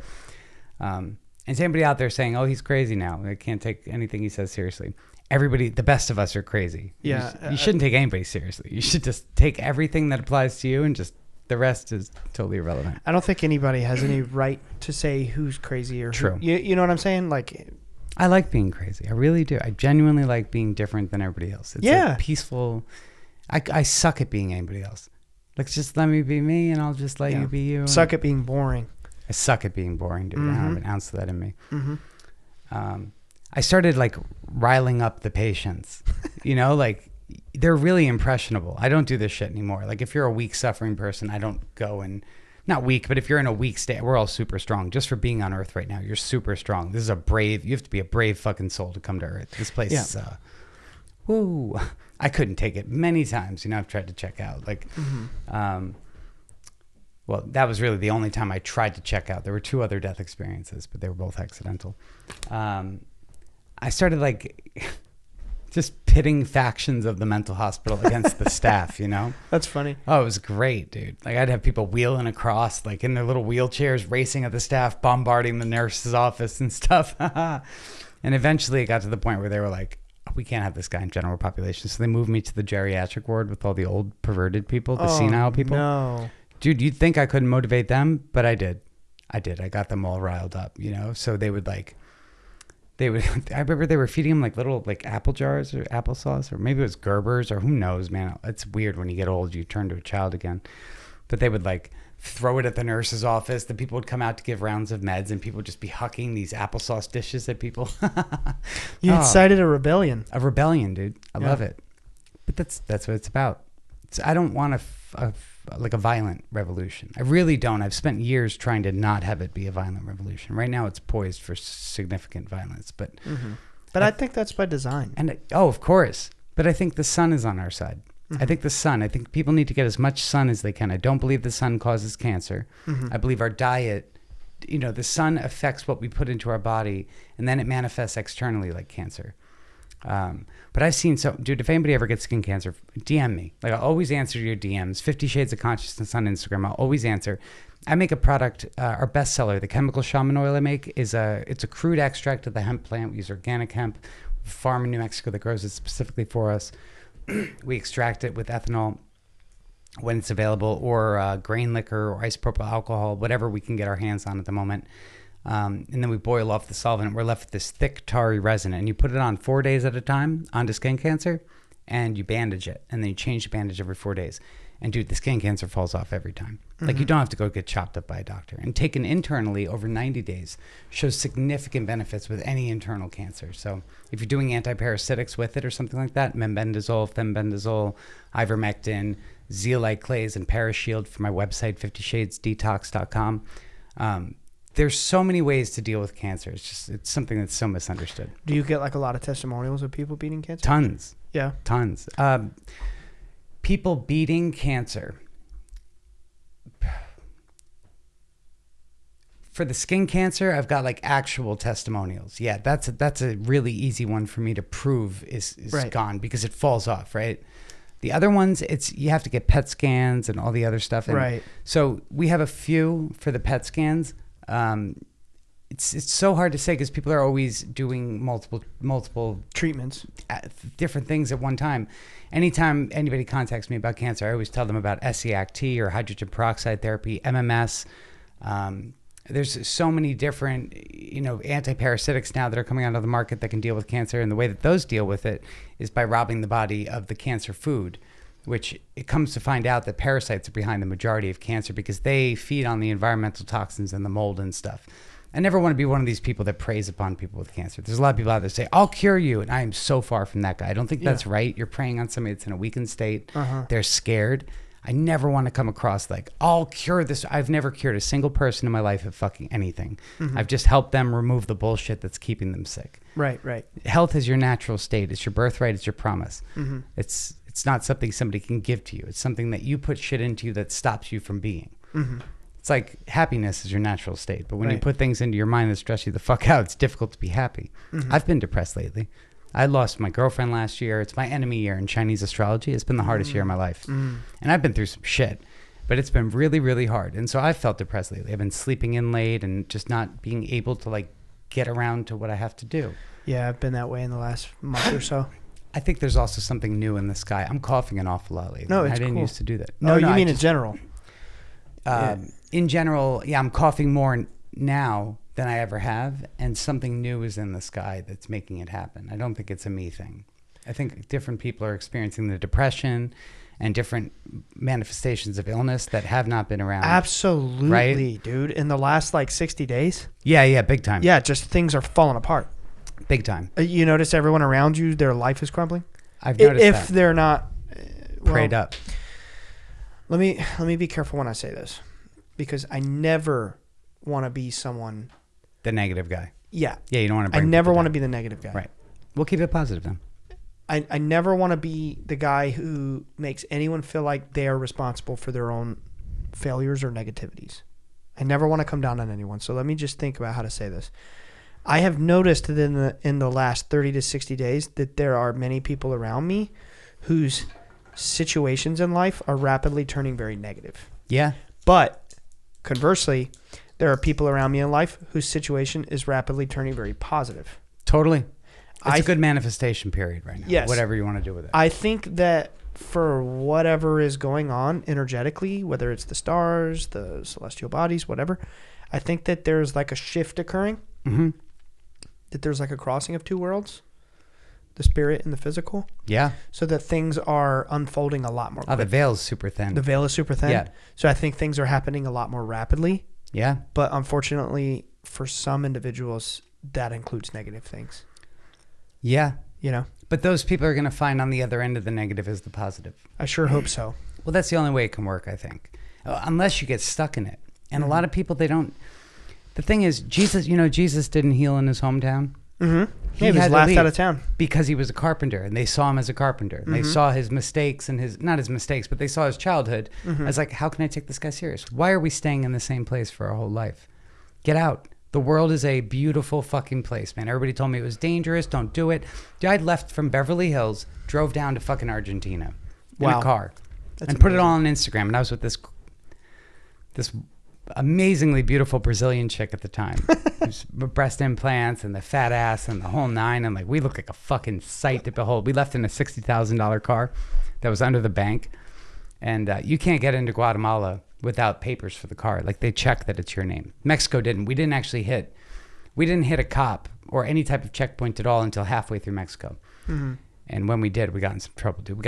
She got kidnapped by the police. We just had problems. We ran into the cartel checkpoints. She got kidnapped somewhere around Michoacan. I had to pay a bunch of money to get her out. Oh, God. It's a nightmare. And at that point, she had started this really bad behavior thing. She'd start spitting at me. Like, we'd get in fights and she'd start spitting. And I was like, oh, this is a bad look. And she was a tantric practitioner, dude. Imagine you're like doing sacred sexuality with somebody you're spitting at all the time. It's like, what the fuck? Make the math ain't mathin'. That was a nightmare. And like, I'm trying to be like in my spiritual shit. Like, how do I deal with this? And it was just a total fucking nightmare, dude. And so we get down to Panama, and like everything that's gone wrong could go wrong at that point. And we're back up to Panama from Argentina. And we get up there and we're like, well, we should go live in Costa Rica. And at this point, I'm super rattled because the spitting had gotten intense, dude. This is fuck me. What do you do, dude? What do you do? Like, I can't just kick her out. We already left Beverly Hills. We got this car. It's like, and the internet knew us like well. Oh, no. And I realized like a demon had gotten her to try to get to me. That's why I asked you about it earlier. It's a great story. Uh-huh. So this is the story. Dude, and I swear I saw fire in her eyes one day, like actual God. fire. Yeah. Like, it was terrifying. Like, and I'm pretty sure I saw smoke, like I don't know how to describe it. It was like a heavy fog that came out of her. You're not even the second or third person to tell me they've seen People that have in their seen life. this? Oh, yeah. I've never heard it before. Like smoke coming out of people's mouths with demon possession and stuff. Really? Yeah. Oh, yeah. Paul came right on our story and was Makes me telling feel stories better. about, smoke in the room. And my mom has seen it in exorcisms. Yeah. You're not crazy. Wow. We sold our car in Panama for $500 because we didn't have a title. Oh my God. Yeah, but we put a down payment on a rental in Costa Rica. I think we got $250 a month. So we ended up having this tree house, which she subsequently destroyed because she went crazy. But yeah, I got her. She would start like fighting, right? And it got so bad towards the end that she ended up really damaging the place that we lived. And I'd wake up and she'd be like jumping on my head and shit. Oh my God. Let me rewind a little bit.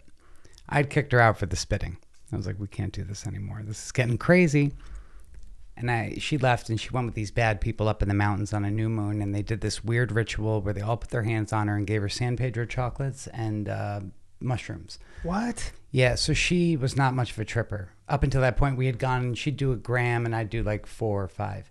And we'd go to like Topanga Canyon. What, of mushrooms? Yeah, mushrooms. Okay. Or whatever. I'd do acid, she would eat mushrooms and whatever.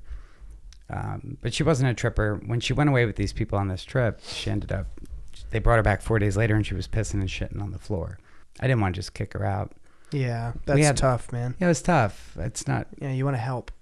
I'd like to help anybody that comes to me for help. I believe if God puts somebody in your life to help, it's like they're there for you to help. Yeah. Not for you to pass off to the next person, but like do your best. Mm-hmm.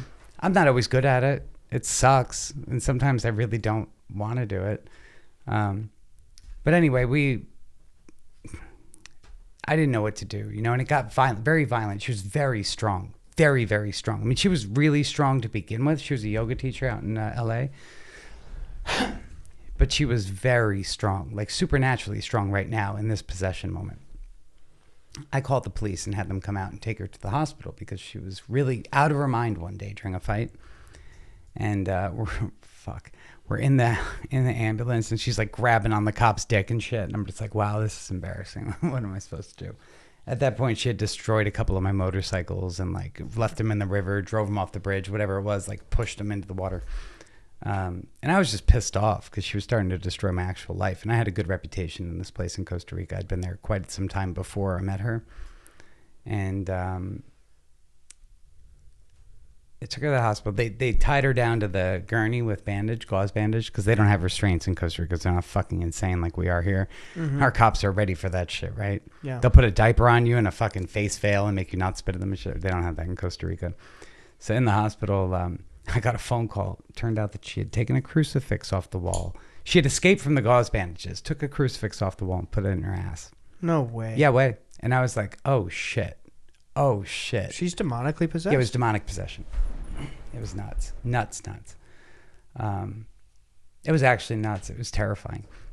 And so I took her shoes from the hospital and brought them back to the house.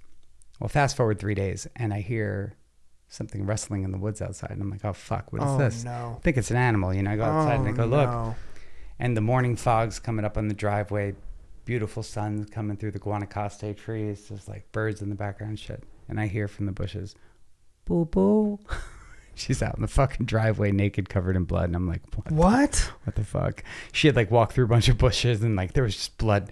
And I'm like, oh God, we're in bad shape here, you know? This is gonna be a ride. I called her family in Brazil and I had them fly out to pick her up. And they did, and I picked them up at the airport in San Jose and drove back down to my town. And they took her back to Brazil. Well, fast forward 3 weeks and she shows up again. Oh, she had bought a ticket to come back to destroy my reputation. Because we had a large, you know, like 20,000 followers each. I think she had 12, I had 20. And we had kind of like become Insta, whatever, personalities, not celebrities, but personalities. And people liked watching us. And it became this giant war, you know, between me and her. And it had gotten really ugly. She was posting bad things about me. Some of them were true. I'm not perfect, you know, whatever. I've fucked up every single step I could take in this lifetime. She's not perfect, but I will gladly admit to anybody I'm not perfect. I don't try to be perfect. I don't want to be. What is perfect? I mean, perfect is just being you. I think perfect that's enough. is boring. Perfect is boring. Jesus was perfect, and you know what? Society nailed him to a fucking stick. It's not like our society has bad taste. So what was the resolve of that story, though? I ended up leaving Costa Rica. Okay. I gave her the space because I knew she was there just to destroy my reputation. She would walk through the town naked. Remember, she had these big ass breast implants. I mean, big. They were fucking huge, dude. Well above my pay grade. And yeah, she'd parade through the town. Kids would stare. It was a nightmare. Anywho, I ended up leaving. I think I went to North California for a while. or Hawaii or something. And she stayed down there. And then as soon as she realized I wasn't coming back, she left and I went back down. It's a good experience. I mean, it's good to go through the dark to realize what you are. That's why we have the dark. Mm-hmm. Like we call the light dark here. Actually, light is where the division happens. Dark is the what? I'm just laughing at you, man. I'm just trying not to laugh over you, but I'm laughing at you. No, it's good. You're good. I like laughter. I'm laughing at you. I like it. It's good stuff. Oh, there goes Alex. He said, "I'm laughing at you." just no. I mean, you know what I mean. But I know Just what not you trying to mean. overpower you. not distractingly on the microphone.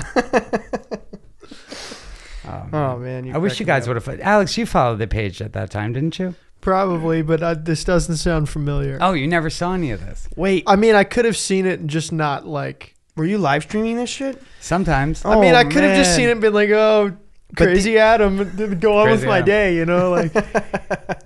I was live streaming once. She walked over and picked up some poo that she just left on the floor and wiped it on my nose.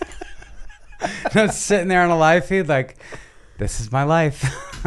This is my lot in life. Yeah, we called it our so-called life on Earth was the name of our little. It wasn't a show, but it was like little episodes we'd do. Yeah, and you would like stream together. I know what you mean. Yeah, Kind of like streamers before streaming was like. before any of it. Yeah, you were Instagram streamers. Instagram streamers. God, the streaming culture is a bizarre thing. It is. Yeah. It's falling apart right now. Some really? Yeah. Why?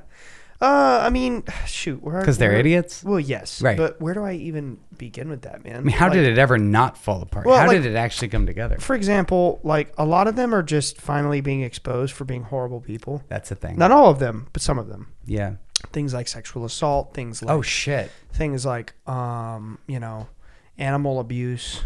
Oh wow, animal abuse. Yeah. Those are two things I take really serious. Animal abuse, sexual assault. I don't Yeah. know why you'd want to fuck somebody that doesn't want to fuck you. And how could you abuse an animal? Right. How on earth could you fucking abuse an animal? Right. Doesn't even make the guy in the fur coat is saying that. Yeah. Like that's weird. Mm-hmm. Why would you hurt an animal? Right. I've seen a lot of shit like that, like online, people kicking dogs and stuff, and I'm like, Yeah. Or shocking them with shock collars. That's What one of the the fuck? streamers. who is this? Man, well, Or that guy that I ended don't know up if I in want that- to say Yeah, their yeah, names yeah. on. I'm curious. I'll tell you about- after. I want to know about the orbs in Italy. Yeah, yeah. Oh, dude, my ex and I are sitting. We have this beautiful. I was out there spearfishing. Broke up with my shaman girlfriend. I had a really beautiful shaman girlfriend that was 44 years old. She's older than me. Can't teach an old dog new tricks. It was a crazy experience. We broke up, and this girl messaged me. Her name is Holly, and she showed up in my life. She's the detox mama on Instagram. She's great. No, not detox mama. The detox darling. Detox mama is my friend Julia. She's amazing as well. Let me check that out. Anyway, she's great. And so we were sitting in our place in Italy, and we were just having the time of our lives. And we're sitting down and we're looking up at the sky, and I see this third star, a fourth star in Orion's belt, and I'm like, "Yo, Hal, that doesn't belong there. That's a weird thing to have there." And she's like, "No, there's not an extra star, bro." The minute that I said that, the star started moving. And it just started, and it had been there for a half hour. I hadn't said anything about it because it was just too weird to say, hey, babe, look at that star. It doesn't belong there. How the fuck would I know? Mm-hmm. You know, but I'm outdoors a lot. I'm always outside at night. I'm always looking up in the sky. Like ancestors used to do that Right. shit all the time. It's like the sky has a whole story there, but we have to be outdoors to enjoy it. And we aren't. We're inside, unfortunately. I mean, it's nice too. It's dangerous outside at night. But over the Mediterranean, it was so clear, and you could see everything crystal clear. You could see the galaxies, everything. And this star, it was a bigger than normal star, and it was pulsing. It wasn't like a drone or something. Well, I don't know what it was, honestly. I have no idea. The minute I mentioned it, it started floating away. Mm-hmm. And then 10 minutes later, another one came back and took its place. And that one was gone out of the event horizon, and that one was there. Wow. And for the life of me, I couldn't tell you what it was. But I thought it was very weird that it knew that I was talking about it. Yeah. Like it consciously... I can't say that I felt an angelic presence. Oh, and you're here now. And you've got something to say. The cat just showed up, Come here, everybody. D. Come here. My cat just barged into God, the I studio. love... Yeah, kicked in the door like, Friskies, she did. bitch.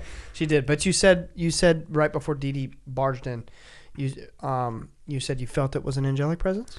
No, I can't say that I felt anything about it.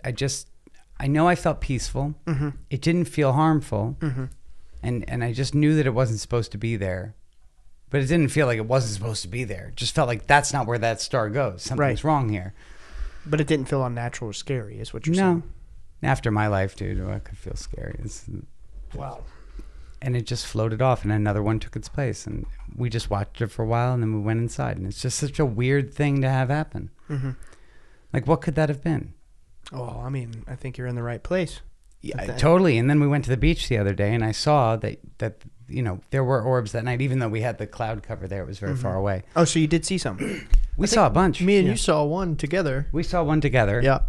There's definitely something out there that's interacting with us. There's no question It's about angels. it. I mean, I 100% believe that the stars represent souls, kind of. Mm-hmm. And there are some souls that are more evolved than other souls. And I think the super evolved souls would be what we call angels. I agree. Right? Completely agree. I think that's a beautiful way to say it. I've never seen what the blue being was that your dad spoke about. I listened to that podcast with the intention of figuring that out. And I might have missed it. But can you tell me about just the Cliff Notes version of it? So those orbs you see in the sky Yeah. are actual beings. Okay. Like beings come out of the orbs. I'll show you. My dad did a painting. This is the painting I was showing Alex right before we. Are they in the space portion of reality, or are they in the underneath the belt? What's the belt called? The radiation belt? The Van Allen radiation belt. Are they in our atmosphere or out of our atmosphere? I think they come from a completely different dimension. It's the spirit world. Okay, and they're portaling into this dimension for Yes. the purpose of Interacting with us. interacting with us. Yes, that they're not aliens at all. They're angels. Okay. They're I don't they're think spiritual they're beings. aliens. Yeah, they're spiritual beings, and this is just one example of what they sometimes look like. My dad saw that. Does he and think my those brother, are grays? No, that we think they're angels. And this is 6 feet tall, yeah? No, that one's like 4 foot tall, and then there are some other ones that are like maybe 7 foot tall. Do the 7 foot tall ones have this shape? Well, they have like arms and legs and a head, but they don't look quite like that. They don't have the red eyes. How many hands and toes? Or fingers and toes? Oh, I don't know. 3? Because there's different groups of beings that I'm familiar with. But your dad is saying that it was that color as well. A glowing... Yeah, my dad painted that. Okay. And that's a literal representation of what he saw. Yeah. Is that the blue being that he saw? I don't know that he Oh, saw no. a blue being. The divine feminine. Oh, you're talking about the lady. The lady. What does that look like? Okay. That looks like a blonde-haired, blue-eyed, beautiful woman with a white dress from her neck to her feet, and it's twinkling like the stars. And she has a triangle on her chest, just like all these beings do, because it represents the Trinity. And she said that she was the mother of all creation, that she was the divine feminine. Divine feminine. And she spoke telepathically. Right. And she said that she was the secret missing part of the Holy Trinity. Yeah, it should be the father, the Son father, and the mother. mother, son. Mm-hmm. Yeah, right. That's what she said. And she told him that they had made the Mother Mary into a human to sort of hide the truth, that that there really is a female aspect to God as well. Right. That she's Totally agree. Yeah, that Yeah. she's the manifestation of love. That she created us, and that all of these beings and these angels serve her. She's the Queen of Heaven. Interesting. And she said that the age of Aquarius is coming. So go Yeah. out and tell your story. I love it. How did they come up with the date Easter? So that was actually someone from NASA. So the lady, we call her the lady just because it's sort of neutral and it's not like, specifically religious to any, because I think she's above religion. I think It is all about, even Jesus is above religion. We've religionized Yeah, it. it's to universal. weaponize it. Yeah. Yeah, it's for everybody. Yeah, it's for everybody. And just because, the Egyptians called her Hathor, or the Greeks might have called her Demeter or Diana, or, so on and so forth. Are we talking like Pachamama level stuff, or I don't know what that means. like Mother Earth? Yeah. Different. Okay. Yeah. All right. Mother, the goddess. The goddess. Mother Earth. Yeah, the goddess. mother. Right. Got it. The mother. The mother. It's universal. It's not just one religion. It's Okay. It's the truth. Got it. Right. Right? Yeah. Truth supersedes religion. Yes. So Yeah. all these different religions are using their language to kind of try to describe the same thing, right? Totally. That's my view. I'm 1,000% behind that. So, what were you asking me? Oh, so she told my dad that there would be an alignment. That Right, over the Sphinx? Yep. The Yeah. star Regulus would align with the gaze of the Sphinx just before dawn in the constellation Leo. And what she said was, when that happens, there would be a new knowledge and God would return. Do you know about the spaceship I've underneath never the said that on Sphinx's our show paw? before. Ooh, Oh, really? That's the first time. A new knowledge and God would return. That part I've never said before. And But, Easter would be the resurrection of start Christ. Well, no. No. Sean Ryan edited that conversation to look a little quicker, and he pointed to that's not what the lady told him. What she said was that there'd be a new knowledge and God would return. Okay. So Dad has speculated, what does that mean? Does that mean that, that the heavenly... He even says in the show, he says yes, or I don't know. He says, I don't know. I just know that there's going to be a little bit of heaven coming to help us. I love that so much. You know what I mean? Oh, but your question, you asked for the date. So when he explained that alignment to our friend in NASA, who's now dead, he died in 2019, they put it in like their star program, like Stellarium or something, whatever they use in NASA. They programmed it in. They found out that alignment would happen on Easter. Actually, the first date that they ever told us was September 23rd, 2026. Which is the fall equinox, right? Okay. Or the week of the fall equinox, within a couple of days. And then they came back later and they said, wait. It actually happens spring equinox, which would be Easter 2026. Do you think any chance NASA was trying to confuse us? Yeah, I'm wondering. Absolutely, I do. Right. So I'm wondering, could you, when this is over, can you hand me, I want to write down the description of the alignment. Yeah. I want to take it with me. I want to program it into Sage. And I want to see what Sage will say. Because I'm sure NASA, I mean, obviously, I don't know. There's probably a lot of NASA people out here. So I'm just going to kind of stay neutral on this. But NASA has a tendency of either messing things up or deliberately confusing. I think that might have been part of the equation to confuse a little bit what the date was, because we don't know. The lady never told a date. Right. So over time, over like 12 years, my dad says, well, a lot of stuff happens on Easter. She came to me on Easter 2 or 3 times. Yeah, I heard every Easter something happens.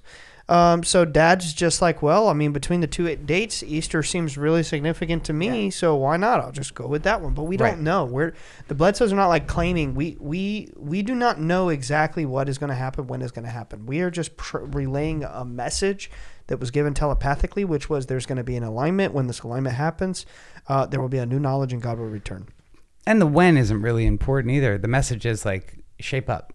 Shape up. You're about to meet your maker. Shape up. Love is very real, and if you can embody that, you'll get good things. That's it shouldn't right. be more complicated than that. That's right. Right? So how interesting. If you think they chose him because of his NDEs and his devotion? I mean, why didn't they choose a monk at Mount Athos or? Okay, that's a very powerful question that's loaded with many different possibilities. I don't think they chose him because of his NDEs. I think they chose him because he's an ordinary, simple guy who grits his teeth and he keeps going. God doesn't call the qualified, he qualifies the called type of deal? Yes, but I also think he had his NDEs because it was a part of the journey. And just like you. Yeah, totally. I've never had something NDE. happened as a result of those NDEs, dude. It could have all been agreed upon prior to his incarnation. Right. Oh, 100%, right? It's all a soul mission type of deal. Yeah, and you got to break down in order to build up. It's a good thing. I think there's multiple paths to this veil being lifted from your eyes. Yeah. Right? There's the path that you took, which was death. Yep. You slit your wrists. Yeah. You pumped yourself full of chemicals. You tried to kill yourself. You've had multiple NDEs, and that lifted a veil from your eyes. Yeah. Then there's the path I take, which is through study and through training. I do things like I do research my whole life. I learn methods. I try meditation techniques. I go to the Monroe Institute. I smoke DMT, do certain psychedelic ceremonies, things like that. Like there's the path of it naturally happens to you through trauma or through death, and that veil is removed forcefully, or you can walk the path and you can sort of like take the steps and become an initiate, so to speak. Right. And the Monroe Institute really is kind of an initiation type of thing, don't you think? They do teach sort very of. well. There's a great program they have. Yeah, and when I'm saying this, I'm saying generally. I don't mean just Monroe. I mean you could be a Templar, you could be a Rosicrucian, you could just doing any sort of like really deep experiential work to like leave the body or have profound, mystical experiences, supernatural experiences, seeing orbs in the sky.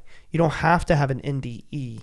You can go the path of like devotion and training, and meditation and perfecting your vessel and prayer and fasting and like making good choices, but most people don't want to do that. Oh, I made all the bad ones. I still ended up here. Yeah, It's because good. you hit so far down into Yeah. the rock bottom that you're like, well, dang, the only way to go is up. Yeah, and if you go far enough left, you get right, and if you go far enough right, you go left. If you go enough Exactly. down far enough, you end up. Yes. To make it make sense. Yes. You see what I'm saying? Yeah, I see what you're saying. Totally. Yeah. That's fascinating. Mm-hmm. My dad was one of those people where he died over and over. Right. And it seemed like life was just attacking him constantly. Uh-huh. And he kept going. Uh-huh. So, yeah. And then, there's people like me who, sure, I've been heavily traumatized, but I wanted this so bad. I'm trying all these different methods. I'm not really a fair case because I kind of grew up naturally seeing supernatural entities tens of thousands of times just because of who my family is. But Right. I'm just saying, you don't have to have NDEs to have super spiritual experiences, Oh my but God, it no, you don't. accelerates you so far. Yeah, I think each time I died, I think I slipped into a different timeline. Mm-hmm. And each timeline was either subsequently better or worse. But there was something about psychedelics in particular. I think psychedelics are, generally speaking, a good thing to do, especially mushrooms. I did a tremendous amount of mushrooms in my life. And I can say with all confidence that the body of Christ is a mushroom. Like it's an interdimensional phone call to God, and you could talk to God via the mushrooms. There's something so sacred about mushrooms. Psilocybin, whatever it is, converts into psilocybin in the body. Mm-hmm. It acts on serotonin, the happy molecule. It's like there are all these little clues, and each culture across the world, I think mushrooms are pretty global. Mm-hmm. I don't think there's any place they don't really grow. I mean, even in Siberia, you have the Amantia muscaria, which is a different compound, but it's still a psychedelic experience. Every place on Earth has a psychedelic. Right. And every culture on Earth was connected to that until the church came around and said, worship our God, which is so unfair. Right. We destroyed all the indigenous cultures and the sacred rites and traditions and stuff in lieu of believe in my version of God. Right. That sucks. I don't like people believing in and my burn version yours of God. and suppress it. Yeah, And no, that's get bad. rid of the texts. And The Vikings found out about that and started pillaging the churches. They were like, oh, you guys want to pervert God? We're going to fucking destroy your church. wow. Right? They weren't rapists. They weren't pillagers. They didn't have any problem with God. They were a very spiritual culture. Why'd they burn down churches? Because the church wanted to impose their crap on these good people. Mm-hmm. And I would do the same thing in their situation. I love God with all my heart. Yeah. For the love of God, I would burn down this sacrilegious establishment. That's just, none of it's good. Wow. It's like, I love church, right? Like I go to church and I love all churches. I go to a Jehovah's Witness temple.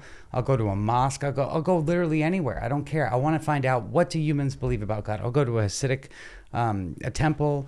I'll go to a Buddhist monastery. All of it's beautiful. There's so much beauty in the way that humans depict God. Yeah. What could be more important than That's God? the mystical view. Yeah. Yeah. Yeah, right.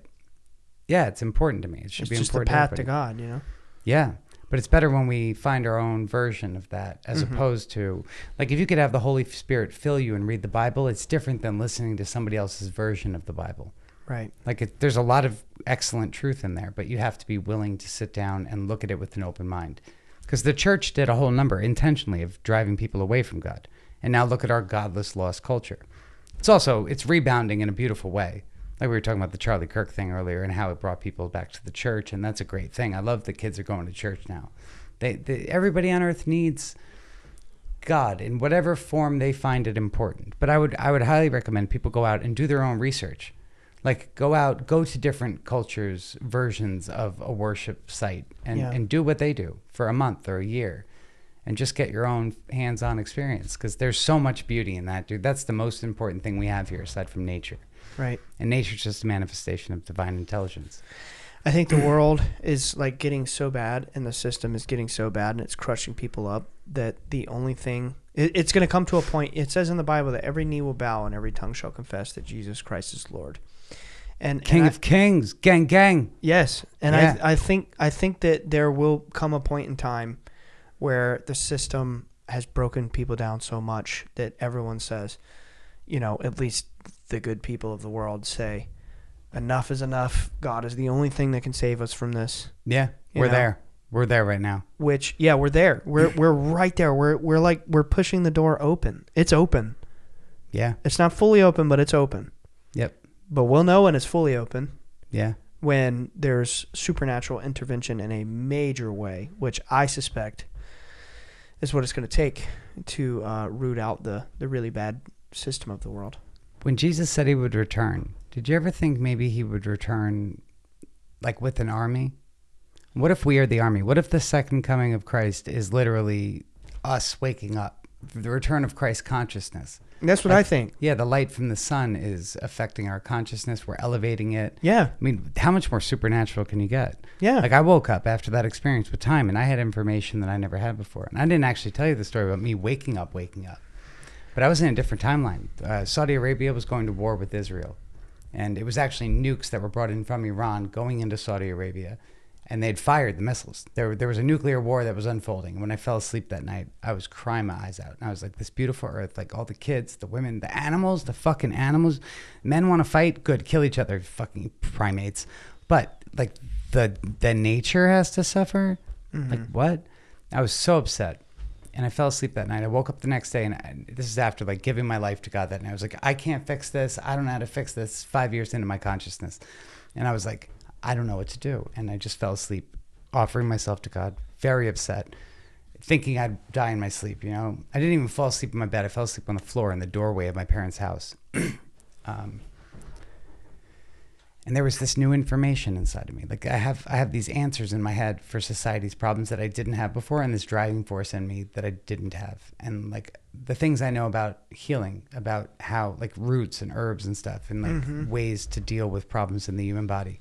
I didn't study for any of that. It just showed up. Like, and I think I had what's called a soul braid, where like I gave up. I was so disappointed in what had happened, what was happening on Earth. The nukes were the last thing that I needed. Like, I was so upset. I just knew everything was going to end. And I was like, I want to stop it though. I'm not ready to leave. This is a beautiful place. I love Earth. I really love Earth. I love the animals so fucking much. Like, they're my best friends, man. And they've always been there for me, even when humans weren't. And they always understand me, even when humans don't. They never judge. They're just peace. They're love. I mean, people be like, well, what if you run into a bear? Well, then I'm scared and I fucking walk away from the bear screaming, you know? But yeah, for the most part, I know where I stand in nature. There's a hierarchy. I never know with humans. right. Humans will turn on you and you'll have no idea why. But nature is always, Even family sometimes. it's the way it goes. But I always know nature and where I stand in nature. And when I woke up the next day, I had this new strength and this new consciousness. And there was information in me that I couldn't have possibly known and never asked for, never researched, never anything. And for whatever reason, I just felt like I had to share it. And then right after that, my page blew up. And that's probably... Wow. I think Alex had followed me long before that. But this is when things really got good. And I think I hit about 96K on Instagram as Third Eye Opener. Went out to LA. I learned how to make Rick Simpson oil. And then I started taking that approach with hemp to make a legal product that we could help people with their cancer and autoimmune conditions and IBS and Crohn's and autism. Like all these things that people have wrong with them as a result of vaccines and all of this stuff that's being sprayed on our food, glyphosate. By the way, if you're out there and you have autism, just so you know, side note, there's a book called the CDS Autism Detox Protocol, and it details how to get rid of autism using chlorine dioxide, zeolite clays, which are available on 50shadesdetox.com. It's a type of clay that forms when salt water hits volcanic lava and under certain conditions, and it comes up with this really unique clay that binds to metals and stuff in your body. I've heard of it. It's a really unique thing. Yeah, to like metal detox. Yeah, it's a metal detox. I've looked into it It's before. great for cancer as well because Yeah. it pulls the environmental toxins out that the parasites eat that cause the tumors in the first That's place. where I've heard about it. Parasite detox. Yeah. For a while, my mom was getting really into parasite cleanse stuff. It's a good thing to do. Yeah. I mean, we all have them, dude. Yeah. I was down in LA 2 weeks ago doing EBU, which is where they pull your blood out and they put it under a UV light. They run it through a filter. They oxygenate it. They put it back into you. And I passed some gnarly parasites. Wow. Yeah, gnarly. But it was a great process. If you guys ever want to check that out, that's the name of the clinic. Verve Holistic on Instagram. Verve, VERVE Holistic on Instagram. And they have a beautiful clinic out in Tustin, California. Great experience, dude. I recommend everybody go out and do that. It's like $1,200 for the EBU treatment. And then they did a chelation where they pulled all the metals out of my organs and tissues and stuff. Oh my God. Because we're all right now like basically just receptors for the 5G system. Like we're basically just forks in a microwave. If they want to turn those things on, zzz. Yeah, we're swimming in like, frequencies all the time. Wi-Fi, cell, Bluetooth. So bad. Yeah, it's terrible. I feel all that. I don't know if you do, but I feel it all the time. Yeah, sometimes I have to regularly ground. Yeah. You know, I noticed that sometimes just being at the house and just being at the house for long periods of time, I just get so, you know, or anywhere really, like anxious, and I have to like remind myself to ground and like go, you know, be by the ocean or go put my feet in the grass or, you know, do my certain techniques. Like it is important to ground. It is important to sort of neutralize all of these external influences. Yeah, I never wear shoes. I didn't wear shoes for 10 years except on airplanes. Wow. Even on my motorcycle, never wore shoes, which sucks, dude. Sometimes you hit something driving, like a pebble will fly up, and if you're doing 70, it really, it's a bad idea. Yeah. Really bad idea. But also, I don't like shoes, so the cost benefit. Yeah. There's a company called No Choice Co. Have you heard of them? Mm-mm. They do like EMF protective clothing and sheets for your bed and stuff. It's an amazing company, dude. I sleep with one of their sheets on my bed, and it's plugged into the grounding socket of the wall. I have one of those, but my wife hates it. Why? I think it's just the routine of like making sure it's tucked in and doing the laundry and stuff. And it might be harder to getting use. Ruffled up while we're sleeping Got and it. stuff. But I had a grounding sheet. I used it for a long time. I love those. Yeah, it's cool. Yeah, I feel genuinely better when I sleep on it. Mm-hmm. And I'm very susceptible to 5G. I have a smart meter cap that goes on my smart meter at my house. Cool. Yeah, it's dope. You can get that on missiondarkness.com. Yeah. We were saying something about the, I wanted to ask you, so you're saying like through, you know, zeolite metals and stuff like that, you're, I haven't cured anything in my entire I know. life. That's a Never slip of the cured tongue. anything. You're treating. I'm not treating anything either. Okay, I'm you're just helping suggesting people. that it helps. Yeah. I'm not a doctor. This is not medical advice. Those two words are like the words that You're right. they spaz on those they're- words. they're It's bad crazy. words, They'll but- take down the whole podcast because they hate that. Yeah. But yeah, through zeolites, you can pull out a lot of sickness basically because your body is not used to having these forever chemicals inside of them and the metals and stuff. We can't detox them naturally. Like we have no detox pathways that facilitate the discharge of those. And we're not designed to consume those. No, and metals. it's terrible that they're in everything, especially around here. They have all that Teflon, the byproducts that are in the groundwater because of the Teflon plant. PFAs, what are they called? PUFAs or something. PBFAs, I think, something like that. Basically, the Teflon forever plant in the chemicals. 80s, they dumped all of their byproducts into the river. Who would have thought that's a bad idea? God, why do humans do stuff like that? Mm-hmm. They do it with tanning and tanning chemicals too. Like in India, they have like one part of India that does all the tanning of the hides and stuff, and they just dump the chemicals into the river, and then the people bathe in it. Now the kids are being born with like a third arm coming out of their nipple. And it's just like, my name's Jeff. And it's like, oh boy, you know, we could just avoid, sorry, Jeff out there, if you're listening, you got a third arm out of your nipple, but it's not a good idea to put that shit in the water. Yeah. It's like, it stays. We're not designed for that. It's a terrible idea. So the zeolites, it binds, so things with a positive ionic charge bind to things with a negative ionic charge. So metals are a negative, positive ionic charge, and zeolites are negative. So the bad is good and the good is bad, because welcome to fucking upside down land here on Earth. Mm-hmm. Light is dark, black is white. I don't know what we're doing. But yeah, it binds to everything and it flushes out of you. So if you're dealing with something like autism, the metals obviously accumulate in the brain. So the company I rep, which is on 50shadesdetox.com, it's got one that's a spray. You just take 4 sprays a day. You've seen Terrence Howard use it on the Joe Rogan podcast, I think. Oh, really? Yeah, it's a great product, and he's brilliant. He is a brilliant guy. Wild brilliant. Like you'd never think that from his movies. But wasn't he an Iron Man? Yeah. I don't know He about was. the Hollywood side of him. I just know about He the was in the Rogan first The side. conscious side. I loved Iron Man. Great movie. Yeah. He was Iron. He was Oh, he War was Machine. Yeah, right. before it was actually War Machine. Yeah. I love that guy. Anyway, so he used him on the Joe Rogan podcast, which is great because the more people know about it, the less society's going to be collectively. So get the metals out of you. And I've noticed a significant increase in my cognitive function since starting on these metal detoxes and parasite detoxes. Incidentally, when I started parasite detoxing back in the day, it was 5 years ago that I heard about this company. And it was about 2 years ago I started repping them. And I passed a bunch of liver flukes, a bunch. Wow. And the thing with parasites, they link into your nervous system and they cause you to do things like fuck random people because they spread that way. And things like herpes is a parasite. A lot of the things we consider STDs, AIDS is a vaccine-introduced parasite. Crazy. but it actually robs the selenium in your body, which causes immune system disruption. And so if you can kill that parasite, reinstate high doses of selenium, I think it's 8,000 milligrams a day. I could be mistaken. But the AIDS starts to go back down to HIV, and the HIV will eventually subsequently be gone. Wow. I've never had anything to do with a person curing AIDS, but I do know people who have cured their AIDS. Through that method. The Wow. reintroduction of selenium and parasite detoxing. You know, I really do wonder if this is the future of medicine. Not specifically. Oh my God! Look at Delilah on your I know, fur she's coat over there, sweet. She Alex. You loves got to this see this. thing.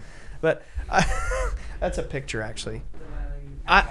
But anyway, back to what I was saying. Not specifically like the parasite thing, but just what we were talking about earlier in the episode was. I think that. Oh, I remember it was probably an hour and a half ago. I was bringing up the depression thing, where they're trying to, they're showing through studies that it might not be chemical imbalance in the brain that causes depression, right? I think the future of medicine and health and healing is holistic. I Yeah. think it's mind, body, spirit. And I think that people neglect the fact that a lot of sickness comes from dis-ease. You know what I Yeah. mean? Like, for example, holding on to intense guilt or continually doing actions that cause, shame, grief, Oh, yeah. things like that, like negative choices over and over and over, that they cause these negative emotions to manifest in the body if not released properly, and it causes disease. Yeah. Disease. I think a lot of sickness comes from the mind. Of course, And hanging then, of on course- to emotions is stores in certain organs carry the weight of each emotion. Yeah. Guilt, I think, is stored in the lungs. Hmm. I just know that one. Interesting. And then obviously diet. Big one. I don't know how It's doctors like the can't biggest ask you one. about diet Yeah, when it's you the go to biggest a doctor. one. It's crazy they don't ask about that. It's the first It's thing I ask literally the people. biggest one. Basically, anything out of a bag, box, or can is not really food. It's processed. Yeah. Things should come from an animal or from the earth. And there's really no middle ground there. Yeah. And anything sprayed with glyphosate at this point, that was one of the things that we found with autism when we were, dealing with. I used to have a lot of autistic patients in Ecuador. For some reason, autistic children, really young ones, really like me. They get around my feet and they huddle at my feet. It's like 7 that I can think of that just Wow. really like my feet. I've got nasty feet. I don't know who the fuck would want to be around those, but barefoot all the time, walking through the jungles. Then I'm going to deal with these autistic kids.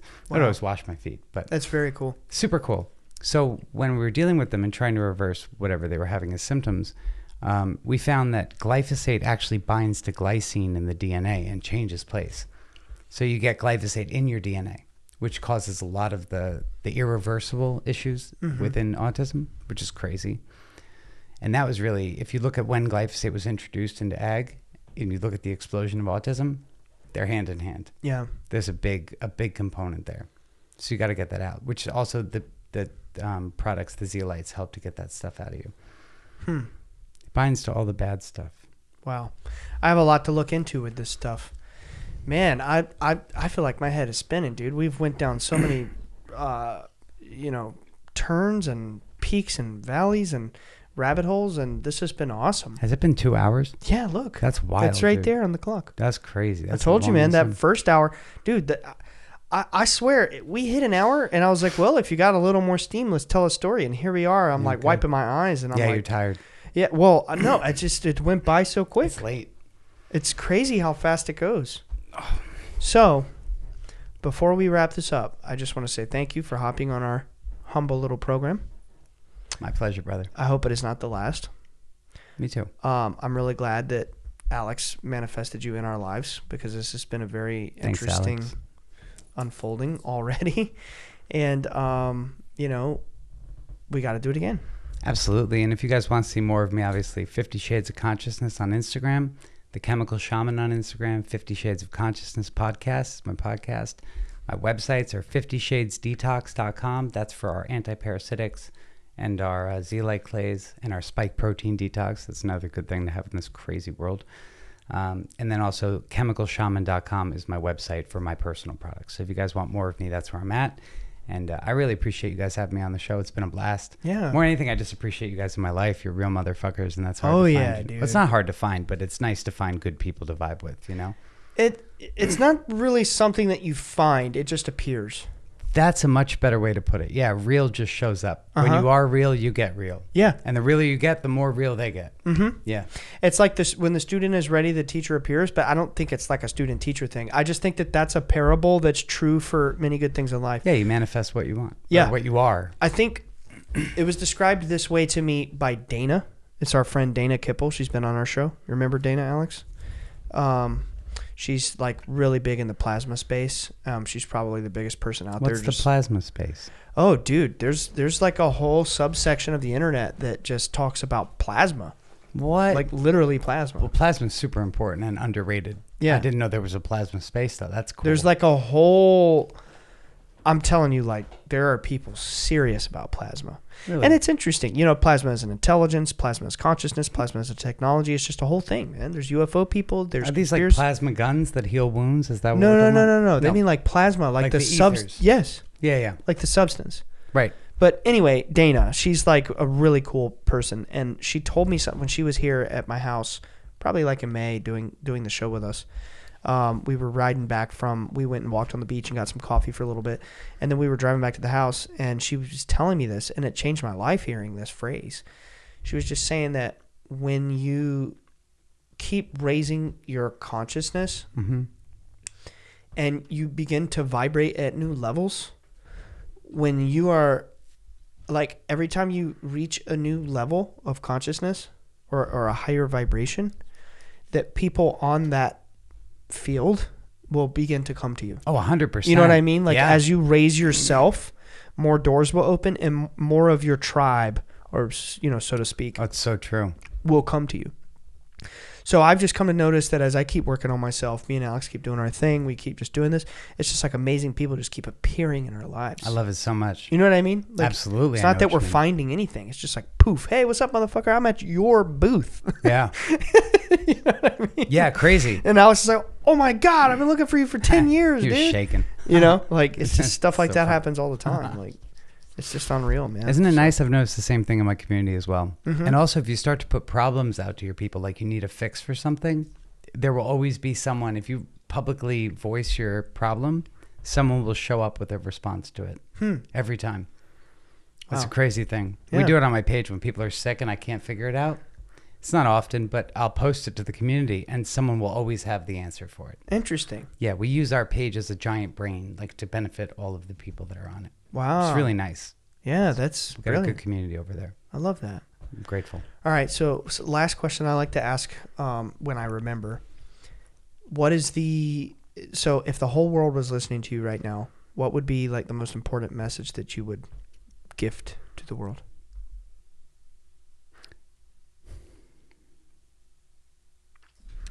Well, if the kingdom of heaven is within you, the only thing that sits on a throne in a kingdom is a king, right?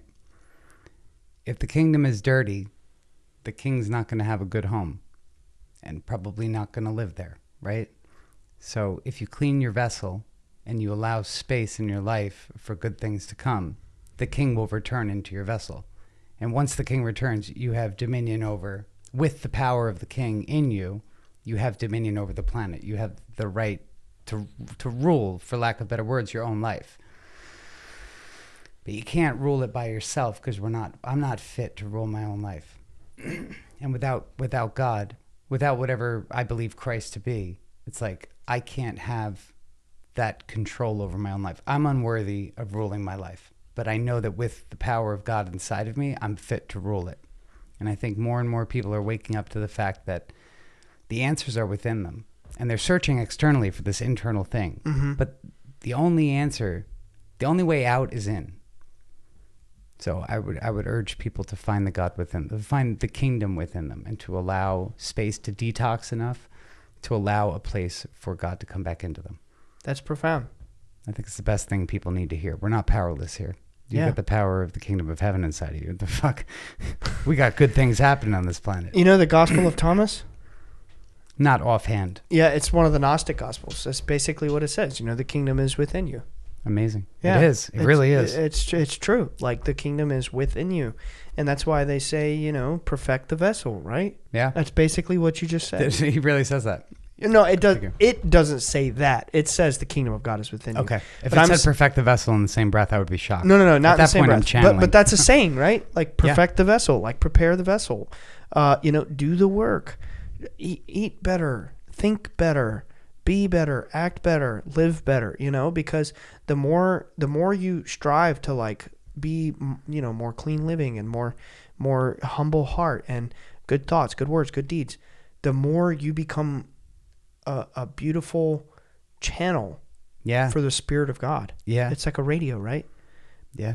I'm just It's like a radio. You're yeah. tuning into a station. Yeah, Yeah, but it can't if you have a shitty vessel and it's you polluted. can't tune into the station. It's static. Yeah, And like on one end of that, you get like sensory overload disorders and stuff, and Uh-huh. the spectrum disorders. uh-huh. But if you cleanse the vessel, it's like the signal can return to you. You can have clear thought. and you don't Yeah, have to I'm feel just like shit. agreeing with you, and I'm saying it a different way I love it. to attack the mind with different language, but it's the same message. I love your message. I completely agree.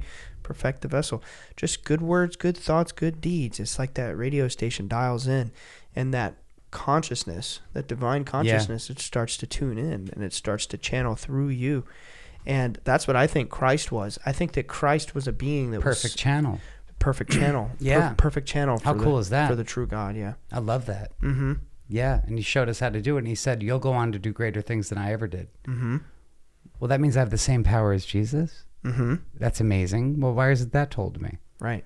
Yeah, why are you telling me that God hates me? I was born into sin, which in Demotic Pharaonic means forgetfulness.